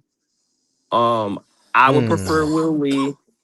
I like Corey Thornton, but I would prefer Will Lee. Um, and by the way, Why? Hold that thought. Hold right there. Stop right there, Fred. Why would mhm, you prefer Will Lee over Corey Thornton? I think Will Lee is a little bit I think Will Lee in his technique is a little bit better than Corey because I watched Corey get cooked several times in that Hall of Fame game. I'm not even gonna cap. I saw Will Lee make some Mm-hmm. great plays. He got beat one time, but other than Yeah. that, he's a rookie. Those that happens. That should not happen with Corey Thornton. And I'm gonna say that right now. You're a second year player. Right. I understand you, but you have a leg up on Will Lee, and the fact that you got beat on a pretty much route that you've seen so many times, the fact you got beat by that, it worries me. So I would prefer I got you. Will I Lee got you. because to me, I'm gonna say this again. He's got the build of a JC Horn, just how big he is, just the physicality and his technique. I think if he obviously still needs more development, but I think that he's a better long term nickel than I do Corey Thornton. Now that's just me. Now having Corey as the Okay. 4, I'm okay with that. But the nickel, I prefer Will Lee. That's just me. 3 big corners, I prefer that. Plus, I prefer the more agility to Will Lee because I can tell that he plays with more technique than Corey does and physicality. Nah, JC needs to be at nickel. I mean, I mean, I mean, The not all the idea time. that I'm just looking at it like this. So Evero's bread and butter is in the secondary. And Tony, we've had this conversation before. Last Mm-hmm. year, if and this is a great question for all three of us to really get into this. I Mm-hmm. would love to ask y'all, last year, the whole season, how many times can y'all recall we got beat for like a 40-50 yard completion in the air? It was a lot. Not many. Not Not No, not many. many. many. You got We the didn't you get got the Almost we didn't get beat Olave over the top. touchdown. We Yeah, did what, you not got the get beat over two? the Olave top that touchdown many. on What, two? JC when he threw him off, threw him to the ground. Should have been OPI. That's the only one I remember. That's Right. literally the only one I remember. I think it's just So one. yeah, so I'm saying if we have JC in the slot and Devin Lloyd covering the middle, obviously, you're essentially. I mean, granted, obviously, if the slot wide receiver is running through the middle, obviously, Mm-hmm. granted on the route concept. But if you have JC in the slot and Devin Lloyd covering the middle of the field is going to be locked down, bro. Well, And yes, but question, right? uh But huh, question, right? So, so you're comfortable with putting a rookie on the outside and Mike Jack and keeping Mike Jack on inside? I don't think Will Lee should start right away. I think personally, I like Corey Thornton more than Will Lee right now. Really? Right now, Okay. Okay. at this Okay. moment. Why, I'm Freddie, is talking. because we saw the rookie. Granted, Corey did not play well in the Hall of Fame game. I agree. He had a couple good Yeah. plays, Mm-hmm. but Will Lee as a rookie, he's prone. Like we saw it happen. We've It's been seeing true. it in training camp with the He double is move. pro. Yeah, it's David Moore true. cooked him with a double move, and then we saw him get Yeah. cooked by a double move Yeah. in the Cardinals game. Now, I also want to go with saying, I don't know if y'all saw the graphic. EJ Evero and Nathaniel Hackett were are best friends, right? And Mm-hmm. granted, EJ was not calling the defensive plays, but I guarantee you, like I have a cousin who works for the scouting team on the Commanders. Right, Mm-hmm. these coaches talk to each other before preseason games. It's not illegal. Like you can do this. They will literally test players. Like, you know Mm. what I mean? Like, I want to see, like, I'm saying Evero maybe contacted Nathaniel Hackett, like, yo, I want you to try a double move on Will Lee at some point in this game. I'm not telling you when, but at some point to see how he reacts. You know what I mean? So he obviously got burnt, but Yeah. it is He what it got is. beat. Growing pains. Growing pains, Right. growing pains. He's It a is what it is. rookie. He's a rookie. He will get better Exactly. with time. If see this and this is we segued away from Jimmy Horn, but I want to go back to it real quick because both these things kind of they go hand in hand. Will Lee getting burnt by that double move now. Mm-hmm. This goes back like Jimmy Horn, right? We saw him drop that. Freddie, you have heard me say this. Tony, you have heard me say this up until this point. I wanted to Y'all see go ahead. how Y'all Jimmy, hold it yeah, down. You and Freddie, y'all hold it down for a minute. no Yeah. doubt. Yeah. Yeah. I Yeah. wanted to see how Jimmy Horn would respond to that, right? Mm-hmm. Like my father always taught me growing up. He's like, if you mess up, if you lose a game to the team, if you lose, if you're the reason your team lost the game, it happens, right? It's how do you Mm-hmm. grow from it? How do you Right. get better from it, right? So I'm looking at Jimmy Horn. He dropped that ball, but he looks sharp as can be right now. So what does that tell me? It tells me that that drop gave him hunger. Yeah, like Yeah. it motivated him. See, that's a Yeah. and that's a good sign, right? Yeah. Now with Will Lee, obviously we're asking him to grow up a little faster. He's a rookie. Right. But if we can see him take some strides, then that's a great sign because that Yeah. shows that these guys want to get better. Because I always through the draft process, Freddie, I always tell the fans we could fall in love with a player's skill and ability, but how bad does he want it? Does he Right. want to Right. be great? Like that's the one thing we don't know. Like some of Right. these guys really are, and I know I'm not the only one who've known professional athletes. Some of these guys just want to get a bag. They don't give a shit.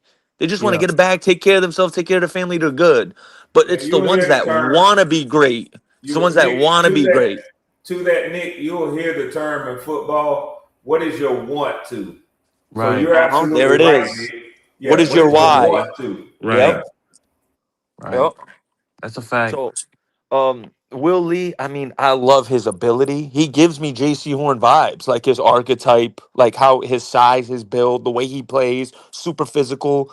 I think he's gonna learn a lot through Mike Jack and JC Horn this year, but I don't want to rush him yet because if a guy's getting burnt, that That's could true. shatter his confidence early. You Yeah. know what I mean? So Yeah. let's take our time with him.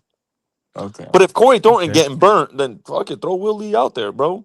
Right. So and see, for me personally, what I've seen and also and one thing I will say though, Nick, to your point, when he got beat, one thing I will say about Will Lee, he immediately shook it off and bounced back. That's that that is I one like thing I that. will That's a good say. mentality. Next play. You Next know, play. so Yep.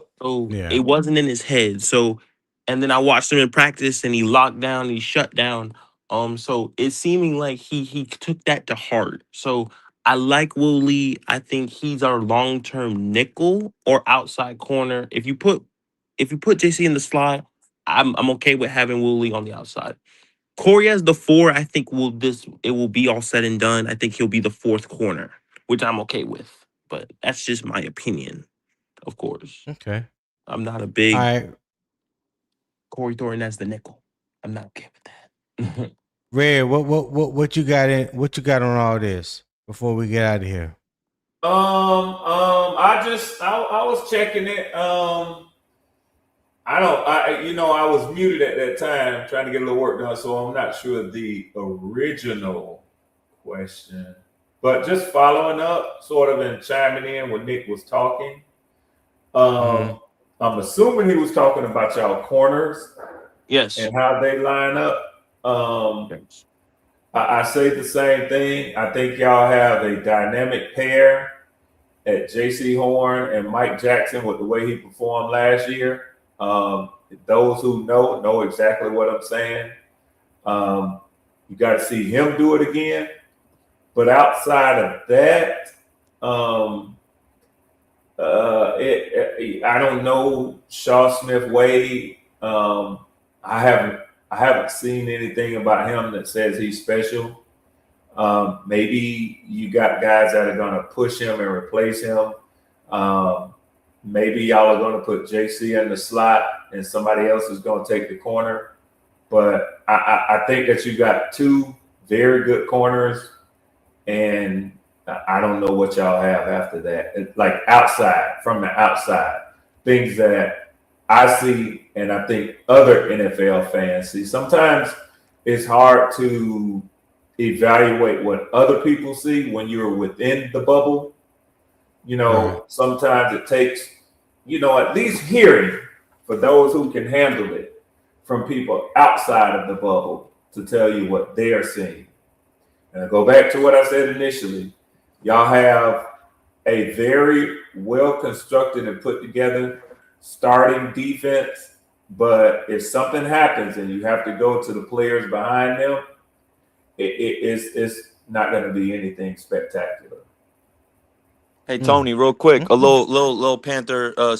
Derek Brown is practicing today, and Damian Lewis is in uniform for the first time in weeks, so he's Oh, let's probably go. practicing today. Oh, let's go. Okay. Yeah, I'm about to That's say you're good. ending the That's live right good when they're news. going to start practice. Tone, I just saw you going for damn, bro. They about to start Yeah, practice, bro. dog. Okay, let them practice, dog. I've already been on 3 hours. Hey, Shout out to hey, Tone. Nick, I'm old, man. I gotta go eat. I gotta eat Tell him before again, a certain Tone. Shout time. out Yeah, Tone. I'm Tell him fucking with you, again. Tone. Hey, Tone, appreciate We you on a having me up, schedule. dog. Shit, we I'll on be a schedule listening. around here. I'll be listening in the work truck like I do. Yeah, And yeah. y'all have a good day. Yeah, Nick. Freddie, for go sure. live, Hey, Freddie. Y'all be appreciate you. Freddie, go live. Appreciate you, man. All right. So I we might. about Shout out, Nick. go ahead, Freddie. What you about to say? Nah, man. Go ahead, Tone. Go ahead, finish what you gotta do. All right. Great. So yeah, we about to get up out of here. So today's conversation comes back to dependability. Bryce has to command operation. Carolina has to show it can handle a physical test against Buffalo, and the depth chart has to become more than names on a page. It has to become real roles that hold up when the season starts. All right. Hey, thank you guys for listening. Thank you for tuning in. Share this with family or friends. Don't forget to hit the like button on your way out. Subscribe if you haven't subscribed. I will put it up on the screen one more time before we get out of here. It's www.youtube.com/@UO Sports Talk. Again, I know majority of you are watching through Carolina Armchair GM CJ channel, but if you would open up a browser real quick, go to youtube.com/@UO Sports Talk. All right, I greatly appreciate it. I'm trying to hit my goal of 500 subscribers before week 1. I know that's a lofty goal, but hey, I'm gonna aim high. That's what I'm shooting for. So you guys can help me attain that. All right. I'll greatly appreciate that. All right. So all my other social media links is in the YouTube description at the bottom. So whether it's YouTube, Twitter, or Patreon, check out the Patreon page as well. I post content there every day.